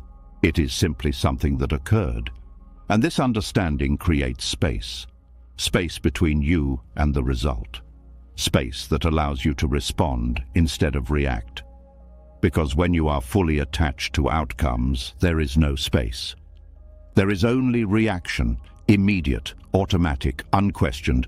But when that attachment begins to loosen, you gain something powerful: clarity. You can look at a situation and see it for what it is, without adding unnecessary meaning. You can experience a result without turning it into a reflection of yourself. This does not mean you stop caring. It means you stop identifying. You still act. You still try. You still move forward. But your sense of self is no longer tied to the result. And this changes everything. Because when you are not attached to outcomes, you are free to act fully, without fear of what it will say about you, without hesitation based on possible rejection, without the constant need for validation. You become more present in your actions, more focused, more grounded, because you are not distracted by what might happen. You are simply engaged in what is happening. This also changes how you experience disappointment, because disappointment often comes from expectation, from a fixed idea of how things should unfold. And when reality does not match that idea, the mind resists. It feels like something has gone wrong. But when you are less attached to outcomes, that resistance softens.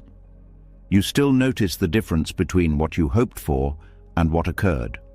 But you do not collapse into it. You do not turn it into a personal failure. You simply see it. And in that seeing, there is acceptance. Not passive acceptance, but clear acceptance.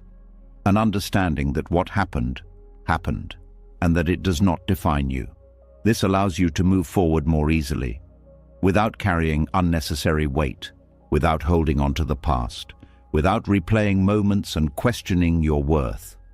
You begin to trust something deeper, not outcomes, but your own presence, your ability to act, to respond, to continue, regardless of results. This creates resilience, not the kind that forces strength, but the kind that comes from understanding, from knowing that your value is not at risk, that it cannot be taken away by a single decision, or a series of decisions, or even repeated outcomes, because it was never dependent on them. There is also a deeper freedom that comes with this, a freedom from the fear of rejection. Because when you no longer equate not being chosen with being rejected, the fear loses its power. You begin to see that what you called rejection was often just redirection, a movement away from something that was not aligned, a shift in direction that you could not fully understand at the time. And when you look back, you may begin to notice this pattern. Moments that felt like loss, but later revealed themselves as necessary changes. Situations that did not work out, but created space for something else. Paths that closed, but led you somewhere unexpected. This does not mean every outcome has a clear purpose, but it shows that the meaning you assign in the moment is not always accurate. And when you hold that lightly, you suffer less.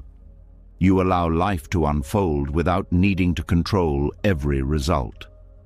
You trust the process more, not blindly, but with awareness. Understanding that outcomes are part of a larger flow, not isolated judgments of your worth. This also changes how you approach effort. You no longer act only for the result. You act because the action itself matters, because it is aligned, because it feels true. And this brings a different kind of satisfaction, one that is not dependent on what happens next, but on the integrity of what you are doing now. This is where a deeper sense of stability begins to form. A stability that is not shaken by success or failure, by being chosen or not being chosen. Because your sense of self is no longer tied to those things, it is grounded in something more constant, something that does not change with circumstances. And from that place, you begin to experience life differently, less as a series of tests, and more as a series of experiences. Each one offering something, not always what you expected, but something. And when you are not attached to specific outcomes, you are more open to what is actually present. You see opportunities where you might have seen loss. You notice growth where you might have seen failure. You recognize movement where you might have felt stuck, because you are no longer filtering everything through a fixed expectation. You are simply observing, responding, continuing. This creates a sense of flow, a way of moving through life that is less rigid, less controlled, more adaptive, more aware, and within that flow there is less resistance, less struggle, less unnecessary suffering, because you are not constantly pushing against what is. You are working with it, understanding it, moving through it, and in that movement something becomes clear. Not being chosen was never the problem.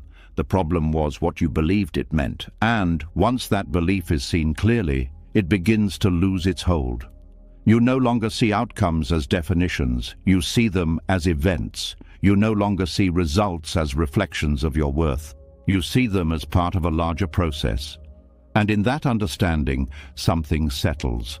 A quiet confidence, not based on success, not dependent on approval, but rooted in clarity, in awareness, in the simple knowing that your value does not rise and fall with what happens outside of you.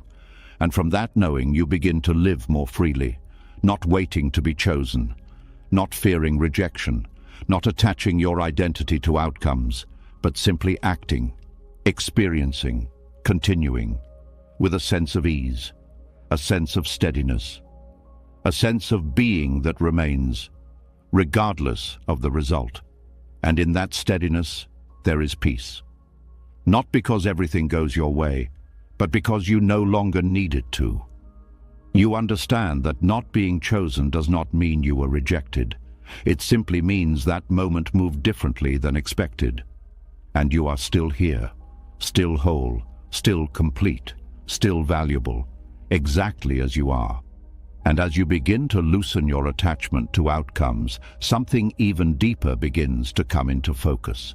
Because if not being chosen does not define you, then another question naturally rises beneath it.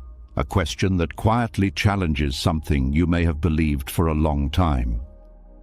Who gave others the authority to decide your value? There is a subtle weight that comes from believing that someone else's opinion can define you. It is not always loud. Sometimes it shows up as hesitation, a pause before you act, a second thought before you speak, a quiet need to check how something will be received before you allow yourself to fully express it. And this is where another illusion begins to reveal itself. There is a feeling that someone out there knows better, that they can see something about you that you cannot see for yourself, that their approval carries more truth than your own awareness. And without realizing it, you begin to give that belief power. You begin to treat certain voices as authority, not just in practical matters, but in something far deeper, your sense of worth. And once that happens, your inner stability begins to shift.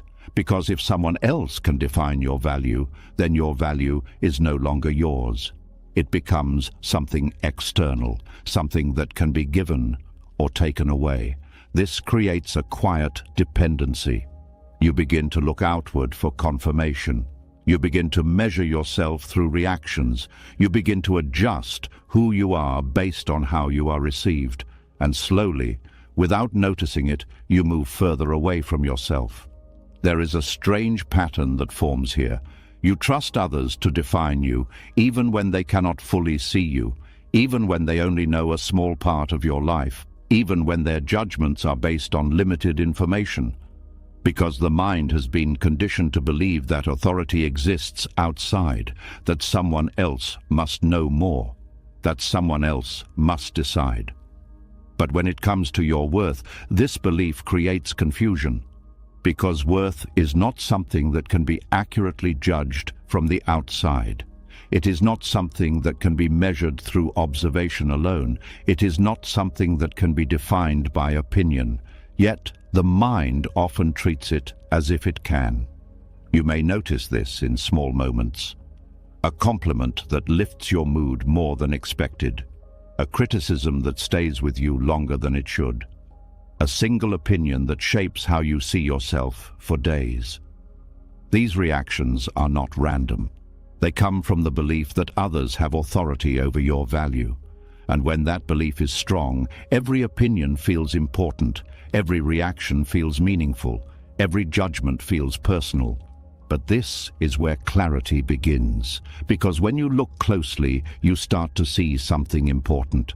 Other people's views are shaped by their own experiences, their own beliefs, their own perceptions. They are not neutral, they are not complete, they are interpretations. And interpretations are not truth. This does not mean others are always wrong. It means they are limited, just as you are, just as everyone is. No one has access to your full experience. No one sees your entire journey. No one understands every layer of what makes you who you are. And because of this, no one can fully define your value. Yet the mind often forgets this. It hears an opinion and treats it as fact. It receives feedback and turns it into identity. It takes something external and internalizes it as truth. This is how the illusion of authority forms, not because others truly have power over your worth, but because the mind gives it to them. And once that power is given, it begins to influence everything. How you see yourself, how you behave, how you feel. You may start to hold back parts of yourself, not because they are wrong, but because they were not accepted before. You may begin to shape your actions based on expected reactions, not because it feels true, but because it feels safer. And over time, this creates distance. Distance between who you are and how you express yourself. Distance between your inner sense of self and your outward behavior. And this distance creates discomfort, because something inside you knows. It knows when you are not being fully aligned.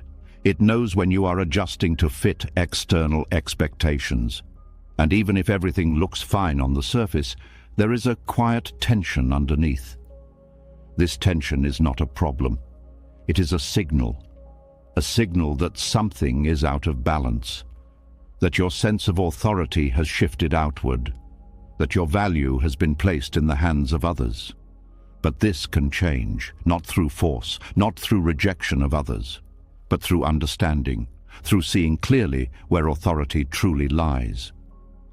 Buddhist teachings point to this in a simple but profound way. They show that your experience is direct, immediate, known from within. And this direct knowing is something no one else can access in the same way. Others can observe, they can interpret, they can respond, but they cannot be inside your awareness. They cannot fully know what you know. And because of this, their ability to define your value is limited. When you begin to see this clearly, something shifts. You start to question the weight you have given to external opinions. You begin to notice how quickly you have accepted them as truth, and you begin to create space. Space to observe without immediately internalizing, space to listen without losing your center, space to receive feedback without turning it into identity. This space is important because it allows you to respond differently. Instead of absorbing everything, you begin to filter, not through defensiveness, but through awareness. You ask yourself, is this true? Not in a reactive way, but in a grounded way.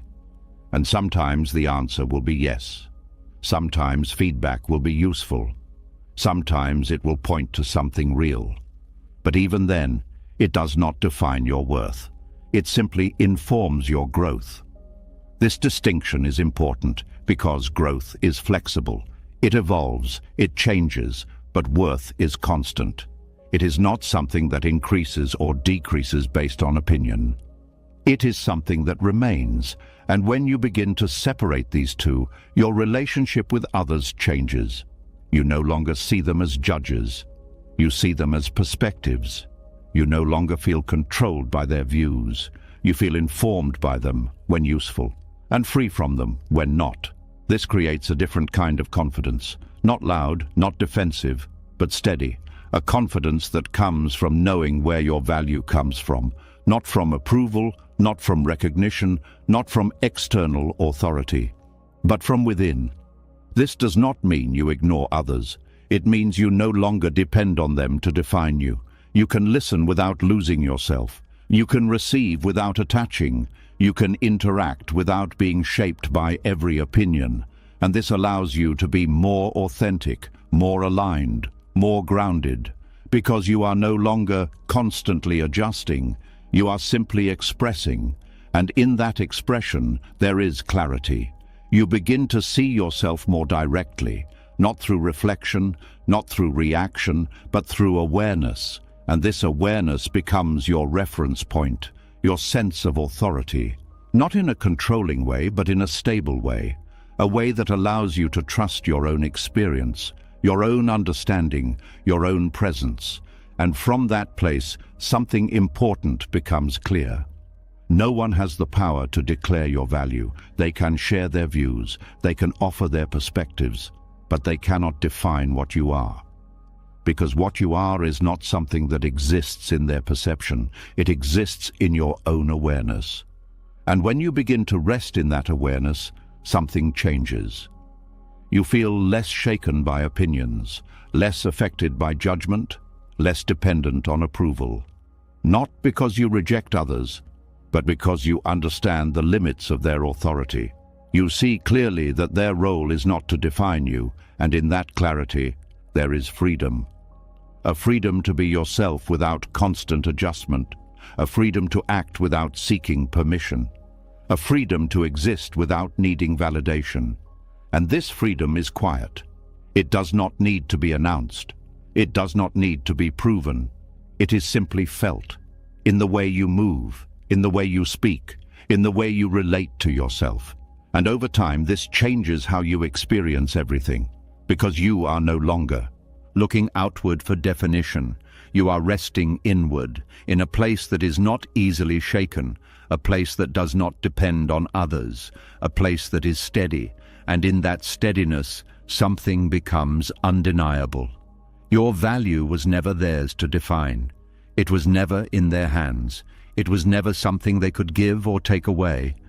It was always yours, quietly present, unchanged, waiting to be recognized, not by others, but by you. And as you begin to take back the authority you once gave to others, something else starts to become visible. Because if no one has the power to declare your value, then another structure begins to lose its weight, a structure that has quietly shaped how you see yourself and everyone around you.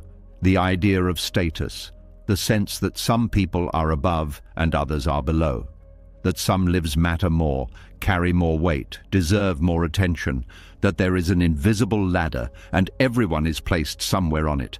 And without even noticing it, the mind has been climbing or comparing or fearing where it stands. But what if this ladder is not real? There is a strange tension that exists when you believe in status. It is not always obvious, but it is always there.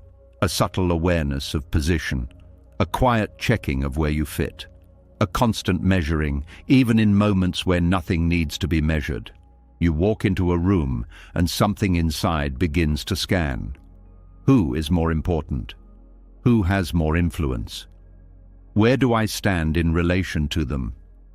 And this process happens quickly, often without words, but it shapes how you feel. If you perceive yourself as lower, there may be hesitation, a slight shrinking, a carefulness in how you speak. If you perceive yourself as higher, there may be subtle pride, a sense of being more certain, more confident, more entitled to space. And in both cases, something is lost, because you are no longer simply present, you are positioned. This positioning creates distance, distance between you and others, distance between you and yourself. Because you are no longer relating directly, you are relating through a structure, a mental map that divides people into levels. But this structure is not as solid as it seems. It is not something you can touch. It is not something that exists outside of perception. It is a construction of the mind, built from ideas, reinforced by systems, repeated through culture, but still a construction. From a young age, you are introduced to hierarchy: who performs better, who leads, who follows, who is praised, who is overlooked, and slowly, these patterns begin to form a belief that people exist on different levels of worth, that some are inherently more valuable, that some deserve more recognition. And this belief becomes so familiar that it feels natural. It feels like reality. But when you look more closely, you begin to see something different. Status is not fixed. It changes depending on context. Someone who is highly respected in one environment may be unknown in another. Someone who holds power in one space may have none in a different setting. What is considered high in one culture may not even be recognized in another. This inconsistency reveals something important. If status were real in an absolute sense, it would not change, but it does, constantly, which means it is not an inherent quality. It is a perception a shared agreement, a mental framework. And once you begin to see it this way, its hold begins to weaken. You start to notice how often your mind is referencing this invisible ladder, how it affects your posture, your tone, your confidence, your sense of self.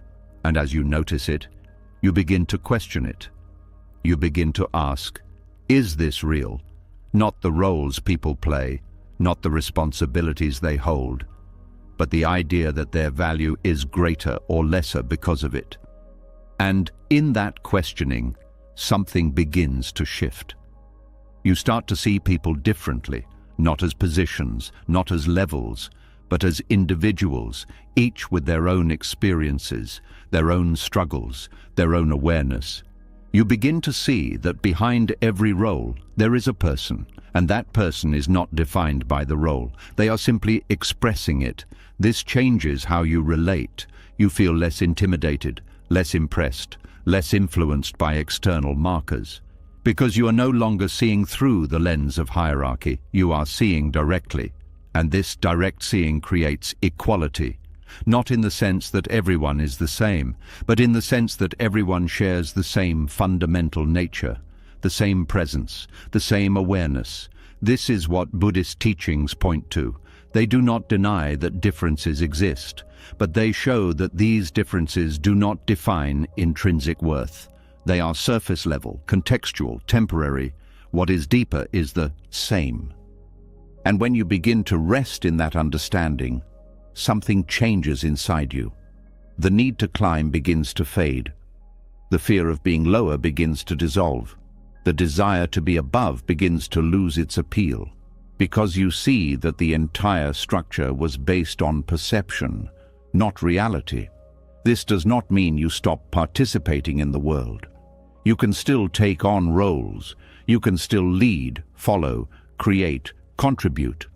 But you are no longer attaching your identity to position. You are no longer using status as a measure of self. And this brings a different kind of freedom. A freedom from comparison, a freedom from pressure, a freedom from the constant need to evaluate where you stand. You begin to move more naturally, more honestly, because you are not adjusting yourself based on perceived levels. You are simply expressing what is true. This also changes how you experience others. You feel less need to impress, less need to compete, less need to prove anything, because there is no ladder to climb, no position to secure, no level to maintain. There is just interaction, human to human, presence to presence. And in that interaction, something deeper becomes possible. Connection, real connection, not based on roles, not influenced by status, but grounded in mutual awareness. You begin to listen differently, not through the filter of who someone is supposed to be, but through direct attention. You begin to speak differently, not trying to position yourself, but simply expressing. And this creates a sense of ease, a sense of openness, a sense of being that is not restricted by invisible structures. At the same time, you begin to notice how often society reinforces these ideas, how status is displayed, highlighted, rewarded, how it is used to shape perception, to influence behavior, to maintain certain dynamics. And you see that this system continues because people believe in it, because they give it meaning, because they measure themselves through it. But when you no longer fully believe in it, you begin to step outside of it, not physically, but mentally. And this changes everything. You can still navigate the world, but you are not defined by it. You are not controlled by it. You are not limited by it. You see it for what it is, a structure, a framework, a shared idea, but not a truth about your worth. This understanding also brings compassion, because you begin to see how much pressure people carry, trying to maintain their position, trying to rise higher, trying to avoid falling. You see the effort, the stress, the constant evaluation. And instead of judging, you understand, because you recognize the pattern, and you see how it can be released, not through force, but through clarity, through seeing that the ladder was never solid, that the levels were never fixed, that the positions were never defining. And in that seeing, something softens inside you and in how you relate to others. You begin to meet people where they are, without placing them above or below, without creating distance, without attaching meaning to status. And this creates a different kind of presence, one that is grounded, stable, unshaken by external structures, because it is rooted in something deeper, something that does not change with roles, or titles, or recognition, something that is constant. And in that constancy there is peace, not the kind that comes from being at the top, but the kind that comes from stepping off the ladder entirely, from no longer needing to climb, from no longer needing to compare, from no longer needing to measure, just being, fully, without position, without hierarchy, without the illusion of status. And in that being, something becomes clear. You were never above, you were never below, you were only placed there by a system of thought. And once that system is seen clearly, it begins to dissolve.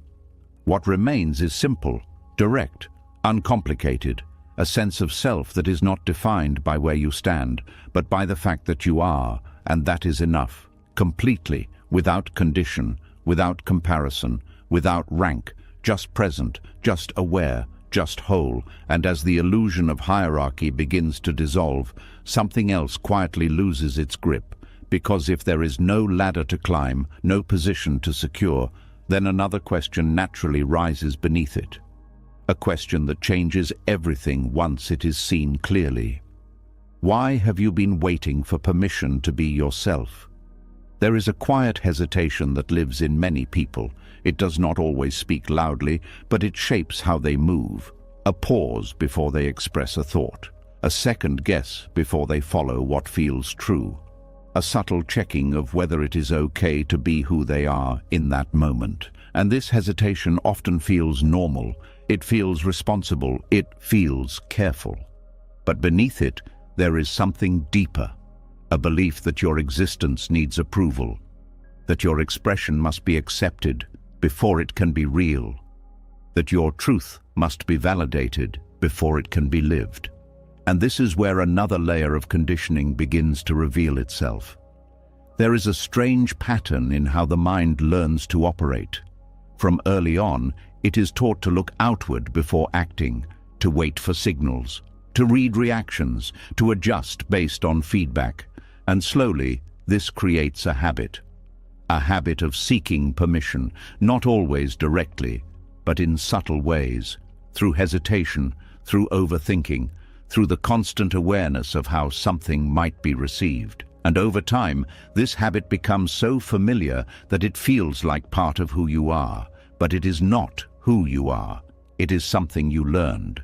And what is learned can be seen clearly.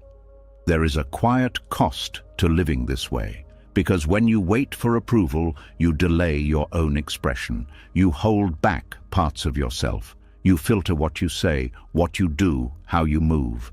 Not based on what is true, but based on what will be accepted. And this creates distance between your inner experience and your outer life. You begin to feel like you are not fully showing up, like something is being held back. And even when everything looks fine on the surface, there is a quiet sense of incompleteness, because something inside you knows. It knows when you are not being fully honest, not in words, but in presence. It knows when you are adjusting to fit expectations. And this awareness creates tension, a subtle discomfort that does not always have a clear source.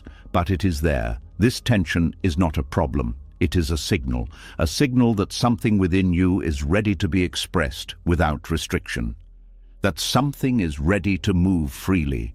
But the habit of seeking approval holds it back. Because approval feels safe.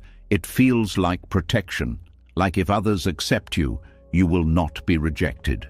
You will not be judged. You will not be excluded. And so the mind clings to it. But this safety comes at a cost. The cost of authenticity, the cost of freedom, the cost of fully being who you are. Because when your expression depends on approval, It is no longer yours. It becomes shaped by others, adjusted, filtered, controlled, and over time, this can lead to a loss of clarity. You begin to forget what feels true to you because you are always referencing something external. You are always checking, always adjusting, always waiting. And this waiting becomes a pattern, a quiet delay in your own life. But something changes when you begin to question this pattern, when you begin to ask, what if I did not need permission? At first, this question may feel unfamiliar, even uncomfortable, because the mind is used to operating within certain boundaries. It is used to checking, to confirming, to seeking validation, and stepping outside of that feels uncertain. But within that uncertainty, there is also something else. Space. Space to explore, space to act, space to be, without needing to justify it. This is where freedom begins, not as something dramatic, but as something quiet. A small shift in how you relate to yourself. You begin to notice moments where you would normally hesitate, and instead of stopping, you allow yourself to move. You speak without overthinking. You act without waiting. You express without filtering, not in a reckless way, but in an honest way. And in these moments, something becomes clear. You did not need permission. You were only used to asking for it. This realization is subtle, but it is powerful, because it changes how you see yourself. You begin to trust your own experience more, your own instincts, your own sense of what feels right, not because you are certain about everything, but because you are no longer dependent on external confirmation. This creates a different kind of confidence, not based on approval, but based on presence, a sense of being that is steady, that does not need to be validated to be real. And as this confidence grows, the need for approval begins to fade. You still notice others, you still listen, you still care, but you are no longer controlled by their reactions. You are no longer waiting for their permission. You are simply living. This changes how you experience fear, because much of fear is tied to how you will be perceived, to what others will think, to whether you will be accepted. But when you are no longer seeking approval, this fear loses its intensity. You may still feel it, but it does not stop you, because you are not measuring your actions through the lens of acceptance. You are acting from within, and this creates a sense of freedom. A freedom that is not dependent on circumstances, a freedom that is not granted by others, but one that comes from releasing the need for permission. You begin to move through life differently, more directly, more honestly, more fully, because you are no longer holding back. You are no longer waiting. You are no longer asking. This also changes how you relate to rejection, because when you are not seeking approval, rejection is no longer a threat. It is simply a response, one perspective among many. And it does not define you. It does not limit you. It does not stop you from being who you are. This creates resilience, not through force, but through clarity, through understanding that your existence is not something that needs to be approved. It is already valid, already real, already complete. And from that understanding, something deeper begins to settle. A quiet sense of ease, a feeling that you can simply be, without needing to explain, without needing to justify, without needing to be accepted. This ease is not passive, it is active in its own way. It allows you to engage more fully, to express more clearly, to live more honestly, because you are no longer divided between what you feel and what is allowed.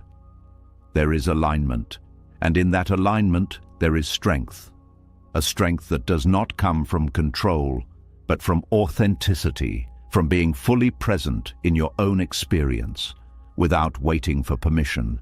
This also deepens your connection to yourself, because when you stop looking outward for approval, your attention returns inward.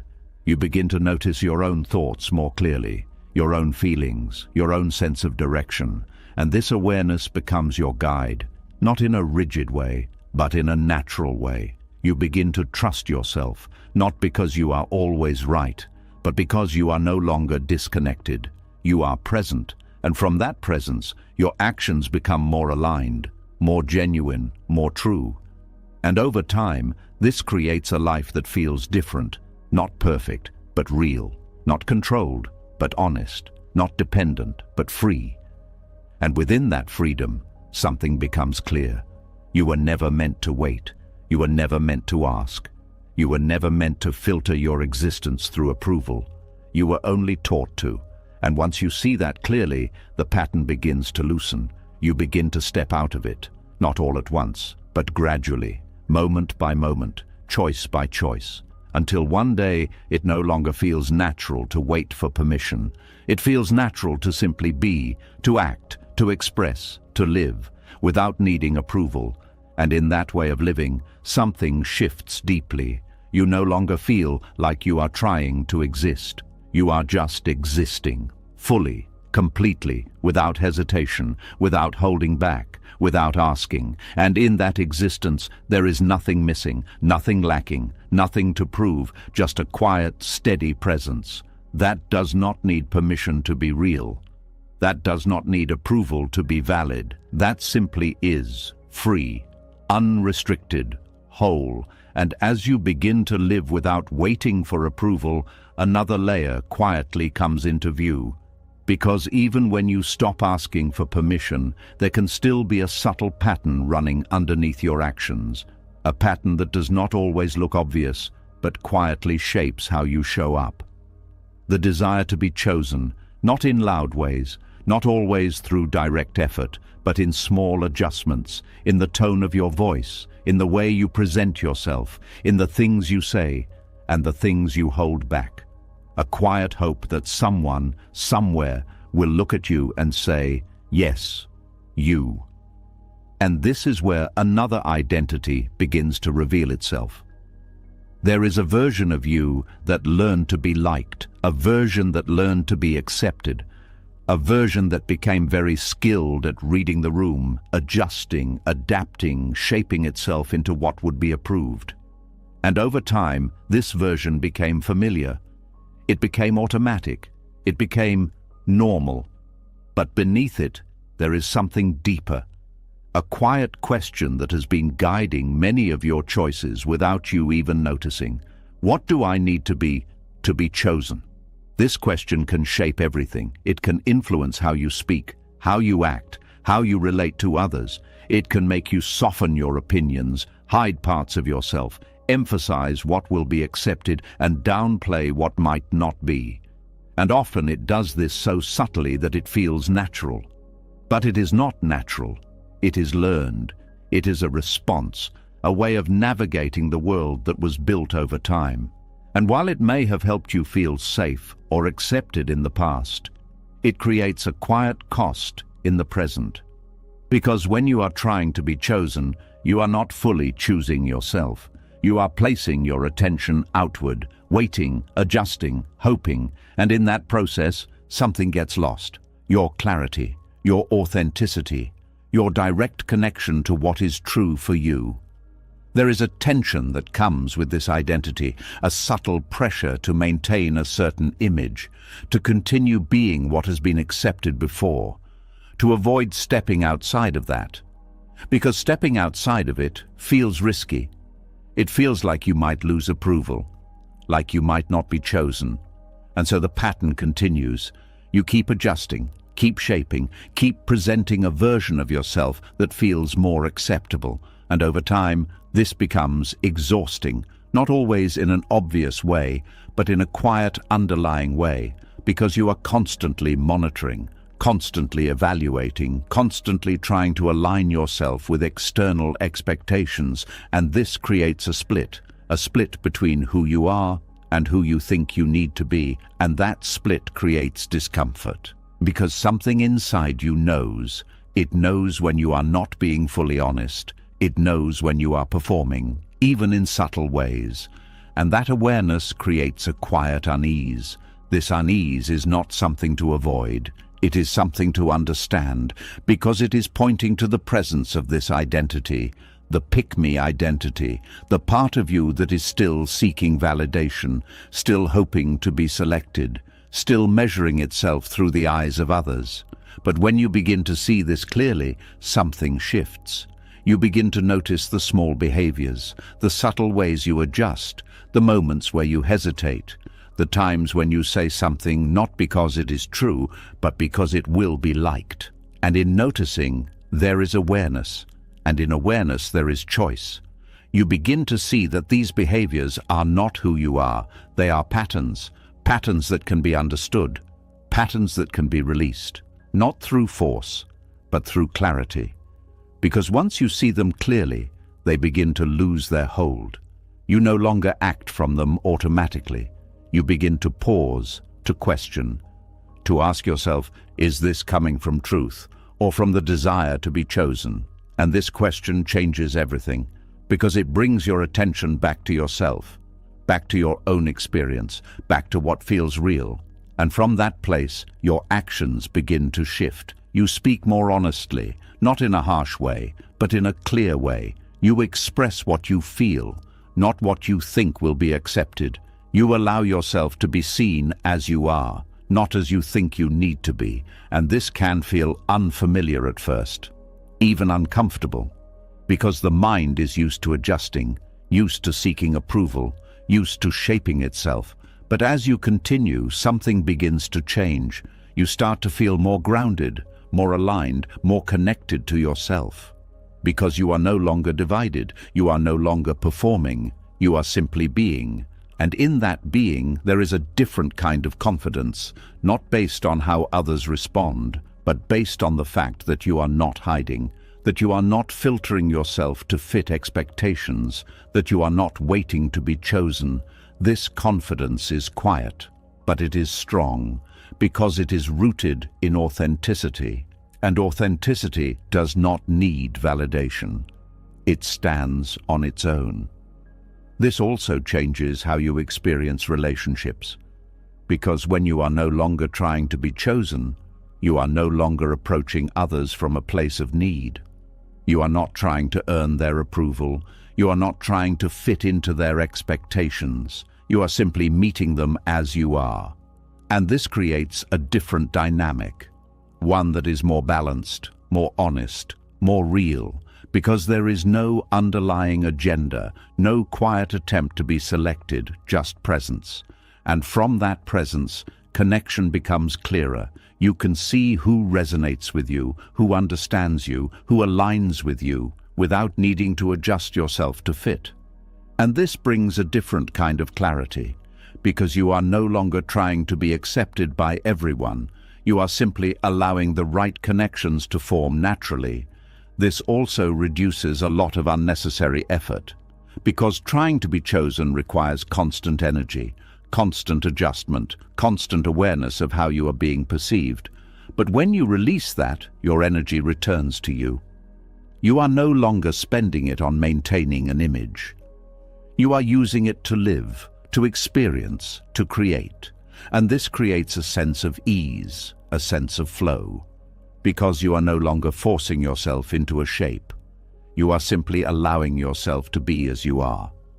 There is also a deeper understanding that begins to emerge. You start to see that being chosen was never the goal.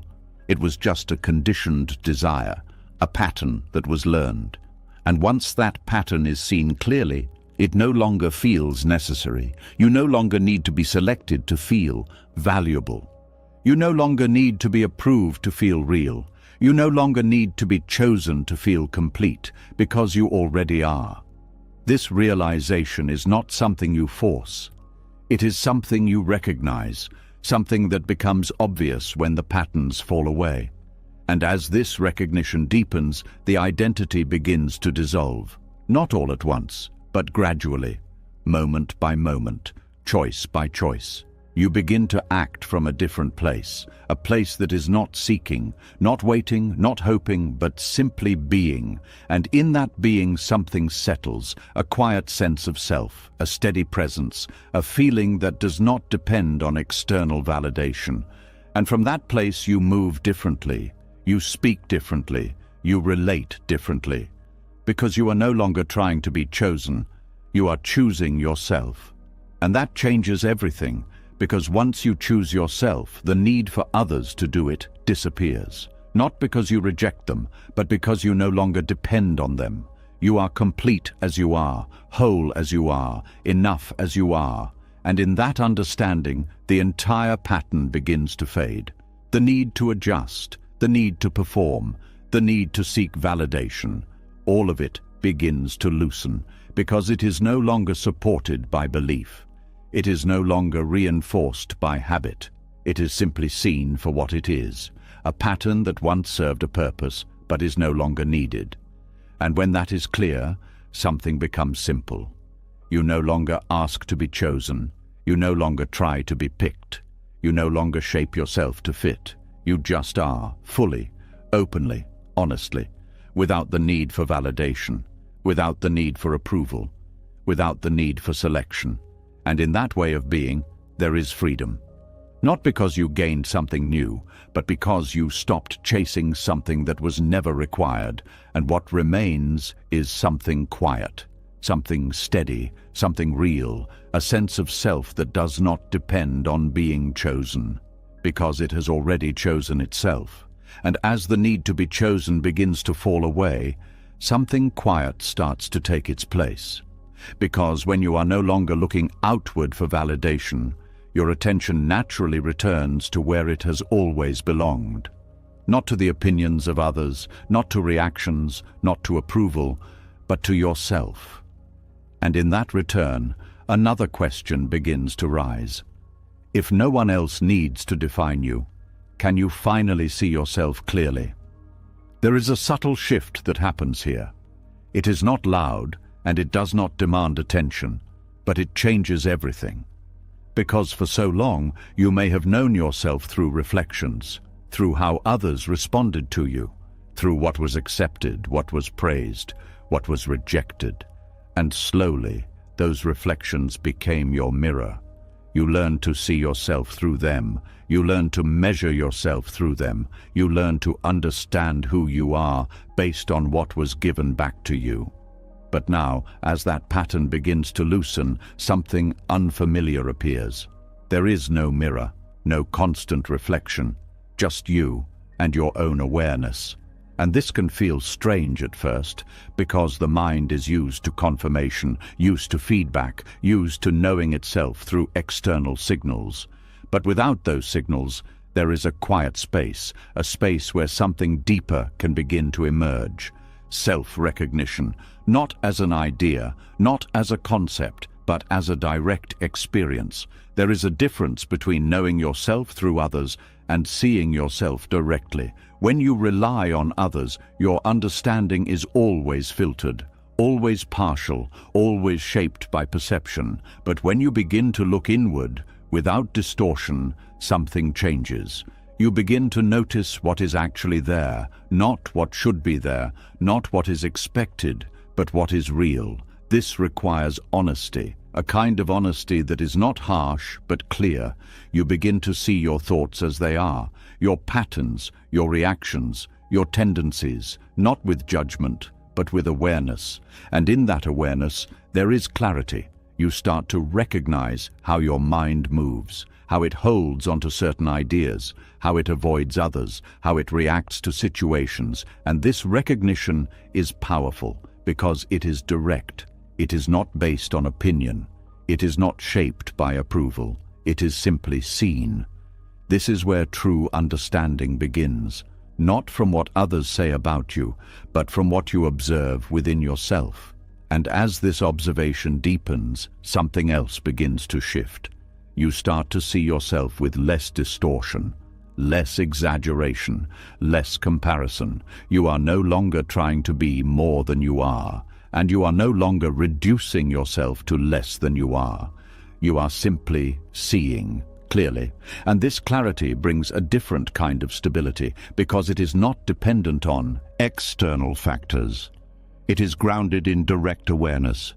You begin to trust what you see, not blindly, but with quiet confidence, because it is not based on assumption. It is based on observation. This creates a different relationship with yourself, one that is not based on judgment, not based on evaluation, but based on understanding. You begin to meet yourself where you are, without needing to change immediately, without needing to fix everything, just seeing. And in that seeing there is acceptance, not passive acceptance, but clear acceptance, an acknowledgement of what is present.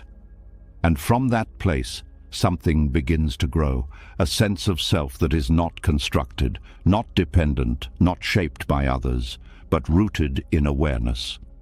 This is the quiet power of self-recognition. It does not seek attention. It does not need validation. It does not announce itself. But it changes how you move through the world, because you are no longer uncertain about who you are. You are no longer waiting for confirmation. You are no longer searching for reflection. You are simply aware.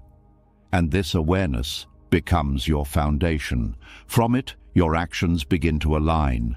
Your words become clearer. Your decisions become more grounded, because they are not based on external influence. They are based on direct understanding. This also changes how you experience doubt, because doubt often comes from uncertainty, from not knowing where you stand, from relying on others to define you.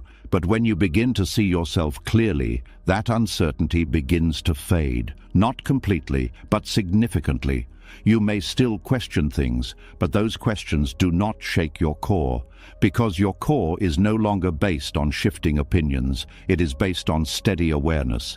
This creates resilience, a quiet strength that does not need to prove itself, because it is not built on comparison, it is built on clarity.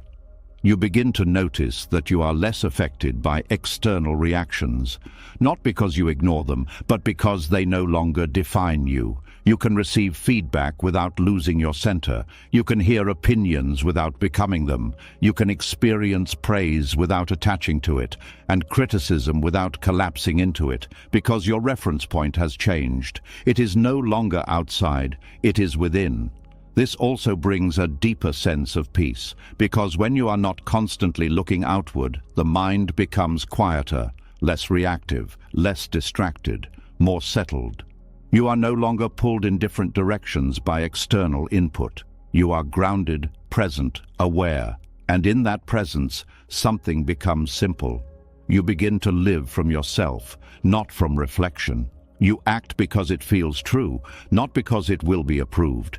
You speak because it is clear, not because it will be accepted. You move because it aligns, not because it will be noticed. And this creates a life that feels more real, more direct, more honest, because it is not filtered through external expectation. It is expressed from within. There is also a deeper compassion that emerges here, because as you begin to see yourself clearly, you also begin to see others more clearly. You recognize that they too are shaped by patterns, by conditioning, by perception. And this understanding softens judgment. It creates space. Because you are no longer seeing people through fixed ideas. You are seeing them as they are, in process, in movement, just like you. And this shared understanding creates connection, not based on roles, not based on status, but based on awareness, on presence, on being. This connection is different. It is not dependent on validation. It is not based on approval. It is simply there, because you are no longer trying to be seen. You are simply seeing, and in that seeing, something becomes clear. You were never meant to rely on others to know yourself. They can reflect parts of you. They can offer perspectives, but they cannot replace your own awareness. And when you begin to trust that awareness, everything shifts. You stop searching for yourself in others. You stop defining yourself through reactions. You stop waiting for confirmation, because you already see. And in that seeing, there is a quiet completeness, a sense that you are not missing anything. Not because you are perfect, but because you are present, fully aware of what is, without distortion, without avoidance, without need. This is not something that happens all at once. It unfolds, gradually, through attention, through honesty, through awareness. And as it unfolds, it becomes more natural, more stable, more consistent, until one day you no longer question it. You no longer look outward first. You no longer need reflection to feel real. You simply know, not in a rigid way, but in a clear way, a grounded way, a quiet way. And from that knowing, you begin to live differently, with less confusion, less doubt, less dependency, because you are no longer searching for yourself. You are recognizing yourself, and that recognition is enough. It does not need to be confirmed. It does not need to be validated. It does not need to be seen by others. It is already complete, within you, always, unchanging. And in that realization, something settles deeply, a sense of peace, a sense of clarity, a sense of being that does not need to be defined, because it is already known, fully, quietly, clearly, by you. And as you begin to see yourself clearly, without needing reflection, without needing to be chosen, something else begins to loosen its grip. Because even with all this clarity, there can still be one experience that quietly shakes the mind more than expected. Rejection, not always loud, not always dramatic, but subtle, sharp, and deeply personal when it happens. A moment where you are overlooked, not selected, not acknowledged, and something inside you reacts. A quiet question forms almost instantly. What does this say about me? And this is where another illusion begins to reveal itself. There is a feeling that rejection carries truth, that it reveals something real about your worth, that it exposes a lack, a flaw, something missing. And because of this, the mind gives it weight. It replays the moment. It analyzes what went wrong. It tries to find meaning. But what if rejection does not mean what you think it means? There is a tendency to take a single outcome and turn it into a conclusion, to take one moment of being overlooked and expand it into a larger story, a story about who you are, what you deserve, where you stand. But this expansion is not reality. It is interpretation.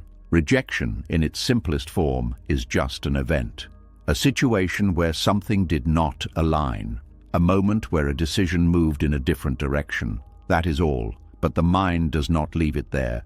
It adds meaning, it personalizes, it turns a neutral event into a reflection of identity. And this is where the pain comes from, not from the rejection itself, but from what you believe it says about you. You begin to feel that you were not enough, that you were not wanted, that you were somehow lacking. But these are conclusions, not facts. They are stories built on limited information. Because in any moment of rejection, there are countless factors at play. Timing, context, preferences, perspectives, conditions you may never fully understand. And yet, the mind simplifies all of that into one idea. It is about me. This is the illusion, the assumption that everything revolves around your worth. But most of the time, it does not. Most of the time, it is simply a matter of alignment, or lack of it. A situation where what you offered did not match what was needed. Not because it was less, but because it was different, and difference is not deficiency. But the mind often treats it that way because it has been conditioned to connect acceptance with value and rejection with lack. But this connection is not real, it is learned. And what is learned can be unlearned. When you begin to look at rejection without immediately adding meaning, something changes. You begin to see it more clearly, more simply, as an event, not a definition. And in that clarity, the emotional weight begins to soften. You may still feel disappointment. That is natural. But the deeper pain, the feeling of being less, of being unworthy, begins to fade.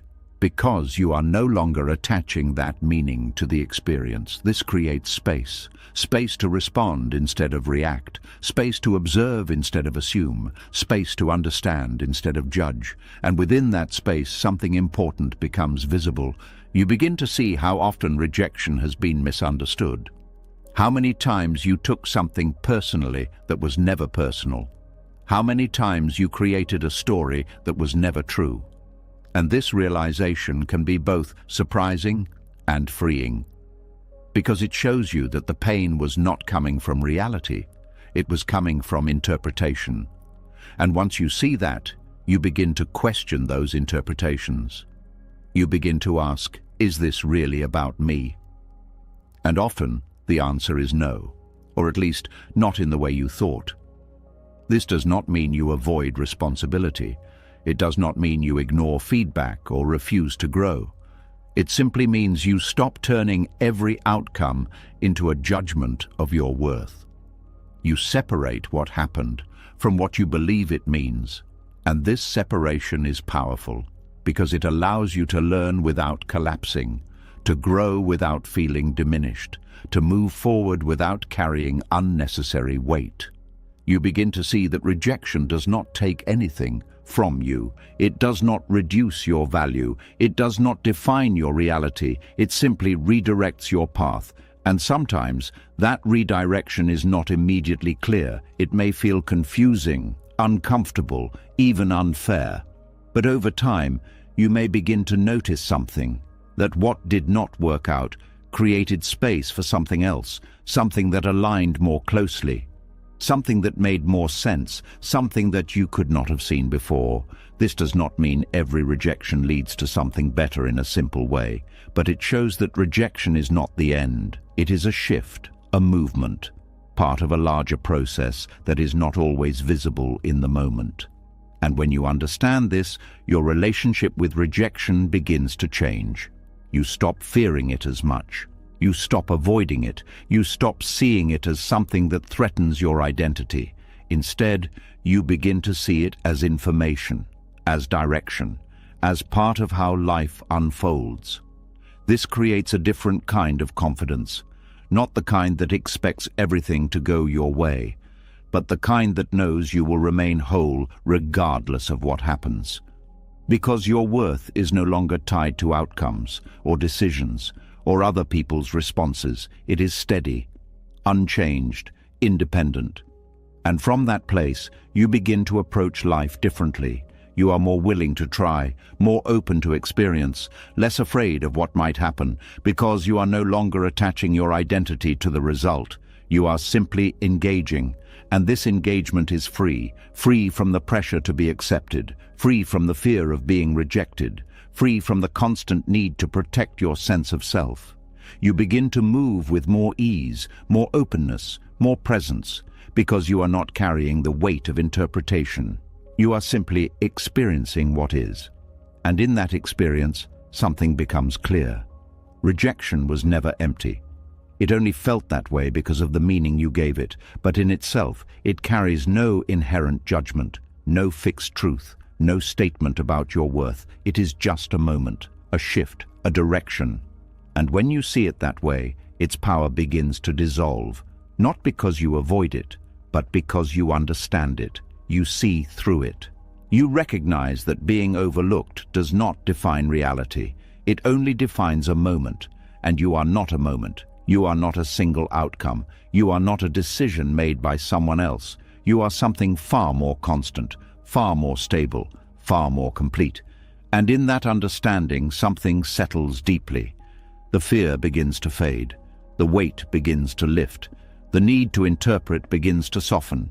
And what remains is clarity, a quiet knowing that nothing external has the power to define what you are, that no moment of rejection can reduce your worth, that no outcome can change your reality, because your reality is not built on selection, it is not built on approval, it is not built on being chosen. It is simply here, unchanged, unshaken, unaffected.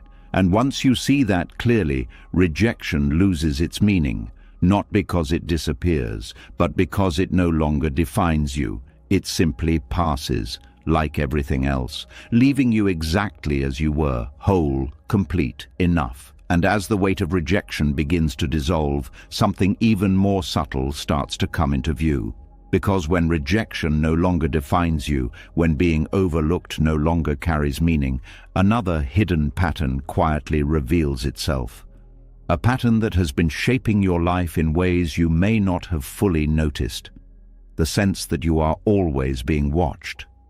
Not always by real eyes, but by an imagined presence. A quiet awareness that sits in the background of your thoughts, observing, judging, measuring. A feeling that your life is not just being lived, but being seen. And this is where another layer begins to unfold. There is a strange habit that forms over time. The habit of turning your life into something that can be observed, something that can be approved, something that can be understood from the outside, and without realizing it, you begin to live as if there is always an audience, even when you are alone. There is a subtle shift in how you move. You think about how something looks, how it would be perceived, how it might be interpreted.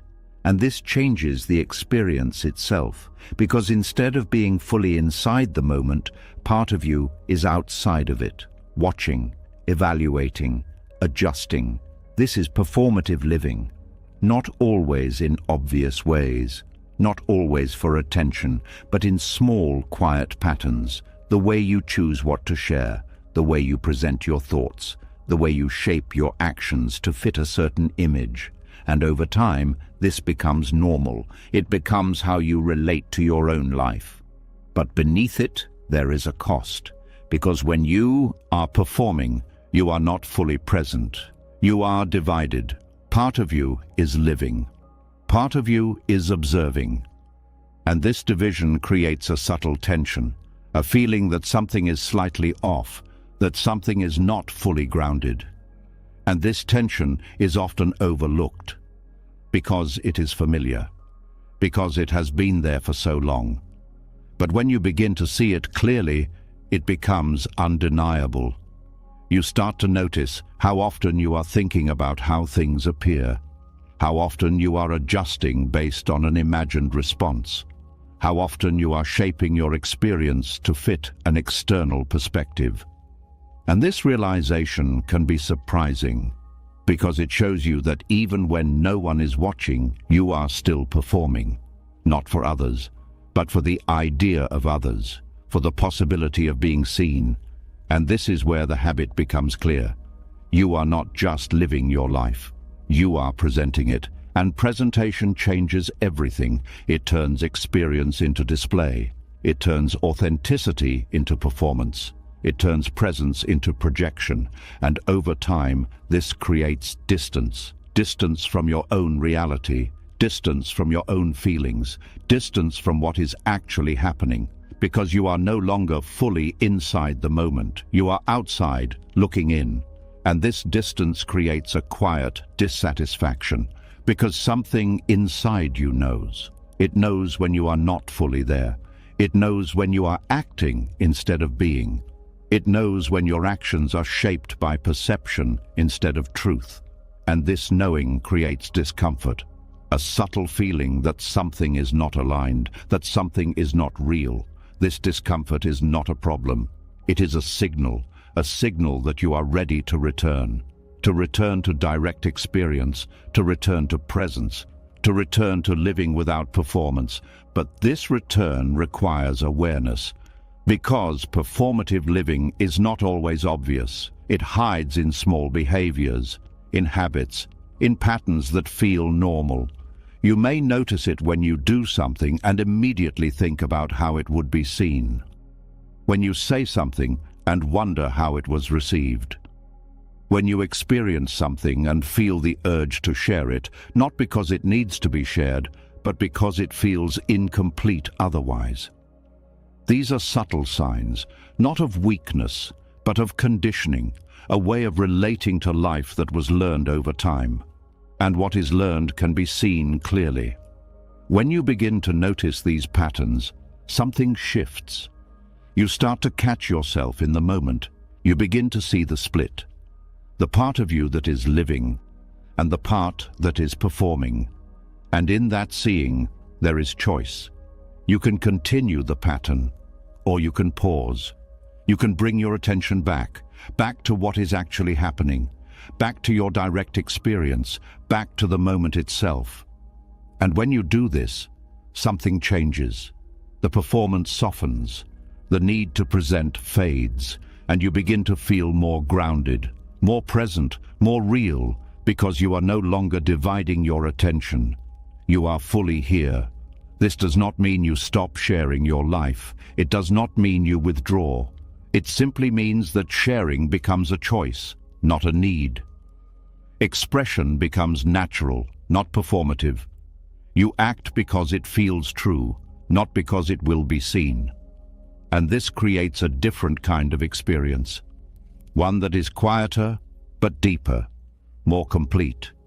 Because it is not filtered through perception. It is not shaped by expectation. It is simply lived. There is a kind of freedom that comes with this. A freedom from the invisible pressure to be observed. A freedom from the constant awareness of how you appear. A freedom from the need to turn every moment into something that can be seen. You begin to enjoy things more fully, not because they are impressive, but because they are real. A simple moment becomes enough. A quiet experience becomes complete, because you are no longer trying to make it into something else. You are simply allowing it to be what it is. This also changes how you relate to yourself. You stop seeing yourself as an image, as something to be presented, as something to be evaluated. You begin to experience yourself directly, without the filter, without the performance, and this creates a deeper sense of connection, a sense that you are no longer outside of yourself, watching, but inside, living. This shift is subtle, but it is powerful, because it removes a layer of effort, a layer that has been quietly draining your energy, the effort to maintain an image, to present yourself in a certain way, to constantly be aware of how you are perceived. When that effort is released, something opens up. Your energy returns. Your attention becomes clearer. Your presence becomes stronger. And in that presence, something becomes simple. You are no longer trying to live your life. You are just living it. Without performance, without presentation, without the need for an audience. And this simplicity brings peace, not a dramatic peace, but a quiet one, a steady sense of ease, because you are no longer divided. You are whole, fully engaged in your own experience. There is also a deeper understanding that begins to emerge. You start to see that the audience you were performing for was never fully real. It was a mental construction, a collection of imagined responses, expected reactions, projected opinions. And once you see that, its hold begins to weaken, because you realize that you were adjusting yourself based on something that was not actually present. You were shaping your life around perception, not reality. And when that becomes clear, the need to perform begins to dissolve, not all at once, but gradually. As you continue to return to the moment, to your own experience, to what is actually here, you begin to live more directly, more honestly, more freely. Because you are no longer referencing an audience, you are simply responding to life. And in that response, there is authenticity, not forced, not constructed, but natural, because it is not shaped by external perception. It is arising from within. This authenticity changes how everything feels, more grounded, more stable, more real, because it is not dependent on being seen. It is complete on its own. And as this becomes more natural, something settles deeply. The need to perform fades, the habit of presenting dissolves, the imagined audience disappears. And what remains is something simple, a life that is lived, not displayed. A presence that is felt, not performed, a self that is experienced, not projected. And in that simplicity, there is nothing missing, nothing to prove, nothing to show, just a quiet, steady way of being. That does not need an audience to be real. That does not need to be observed to be complete. That simply is, fully, naturally, at peace. And as the need to perform begins to fall away, something even quieter begins to reveal itself. Because when you are no longer living for an audience, no longer shaping your life to be seen, another question naturally rises beneath the silence. If nothing needs to be shown, then what is your worth really based on? There is a deep belief that has been guiding many lives without being questioned. A belief that says your value must be earned, that it comes after effort, after success, after recognition, that you must become something before you can feel like you are enough. And because of this belief, the mind is always moving forward, always trying, always building, always reaching for something that feels just out of reach, a future version of yourself that will finally be worthy. But this movement creates a quiet tension, because no matter how much you achieve, the feeling does not settle. It shifts, it moves, it asks for more. And this is where another illusion begins to show itself, the idea that worth is something that comes later, something that arrives after a certain point, something that must be built through accomplishment. But what if this idea is not true? There is something deeply ingrained in the way you have been taught to see yourself. You were shown that value is connected to doing, to producing, to achieving, to becoming. You were rewarded for results, recognized for outcomes, praised for performance, and slowly this created a connection, a belief that your worth increases with what you do, that without achievement there is less value, that before success there is something missing. But when you look closely, this belief creates an endless loop, because if your worth depends on achievement, it is never stable. It rises when you succeed. It falls when you do not. It is always changing, always uncertain, always dependent. And this creates a life of constant movement, a life where you are always trying to prove something, even if you do not fully realize it. You may feel it in subtle ways, a pressure to be productive, a need to improve, a quiet dissatisfaction with where you are, a sense that you should be further along. These feelings are not random. They come from the belief that your current state is not enough, that your value exists somewhere ahead. But this belief overlooks something fundamental. You existed before you achieved anything, before you proved anything, before you became anything. And in that existence, there was already presence, already awareness, already life. Nothing was missing, nothing needed to be added. This is the inner source of worth. Not something you create, not something you earn, but something that is already there. Before action, before result, before recognition. It is not loud, it does not demand attention, but it is constant. And when you begin to notice it, something shifts. You start to feel a different kind of grounding, a sense that your value is not moving, not dependent, not changing with outcomes, because it was never tied to them. This does not mean achievement becomes meaningless. You can still create, still grow, still move forward. But the reason changes. You are no longer trying to become worthy. You are expressing from worth. And this changes everything. Because when you act from a place of already being enough, there is no pressure to prove. No need to validate your existence through results. Your actions become lighter, more natural, more aligned. You do things because they feel true, not because they will make you more valuable. This also changes how you experience failure, because failure is often seen as a loss of worth, a sign that something is lacking. But when your worth is not tied to achievement, failure loses that meaning. It becomes information, experience, part of movement, not a reflection of who you are.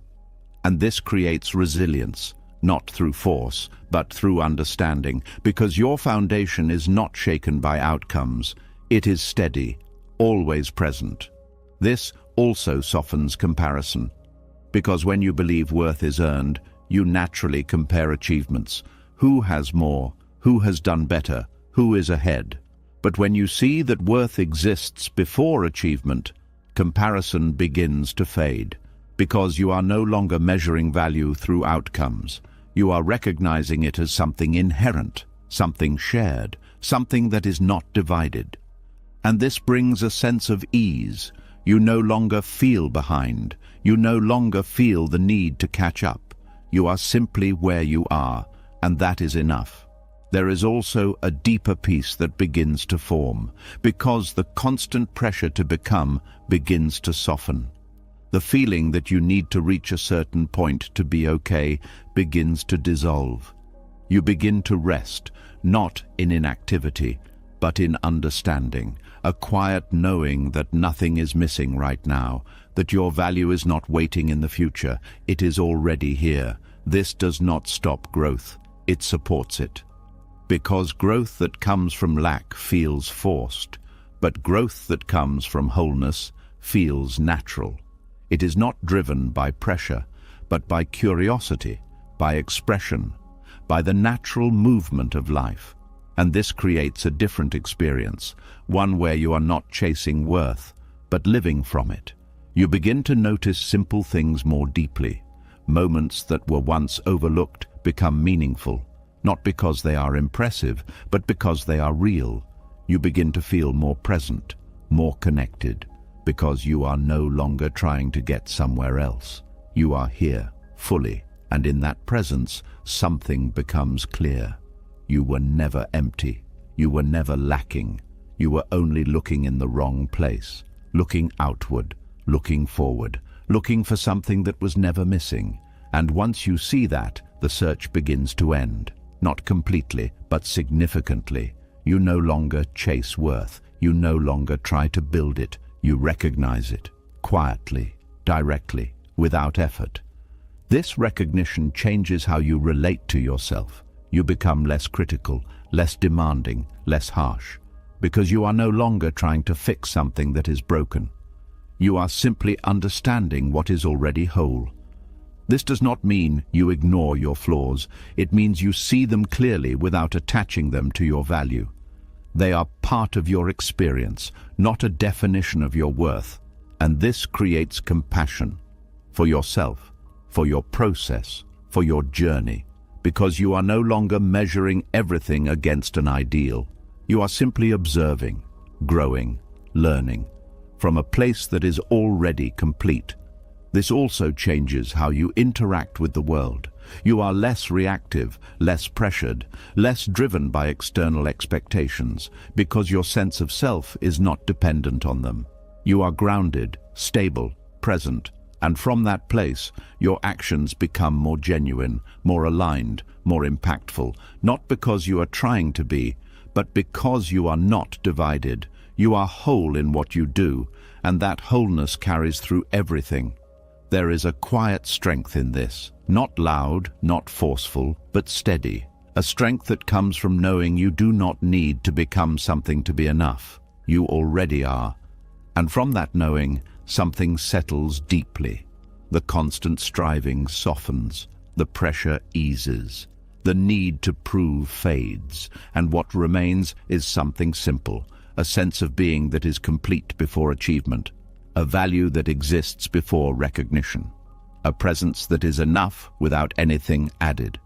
And in that simplicity, there is peace, not because you have everything, but because you no longer feel like you are missing something. You are here, as you are, and that is enough, fully, completely, without condition, without requirement, without needing to become anything else, just being.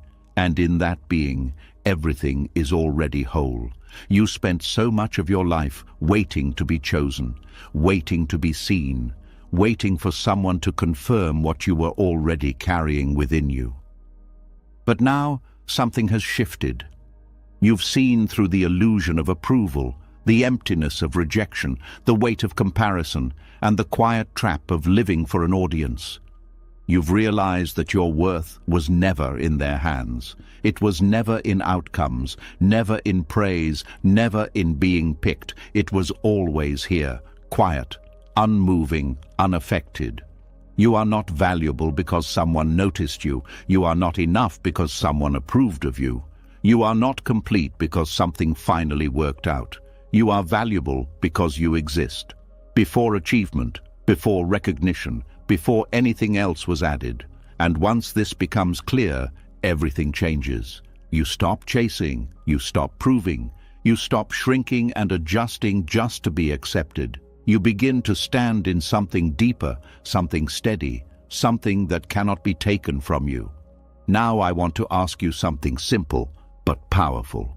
What is one moment in your life where you were waiting to be chosen, when you didn't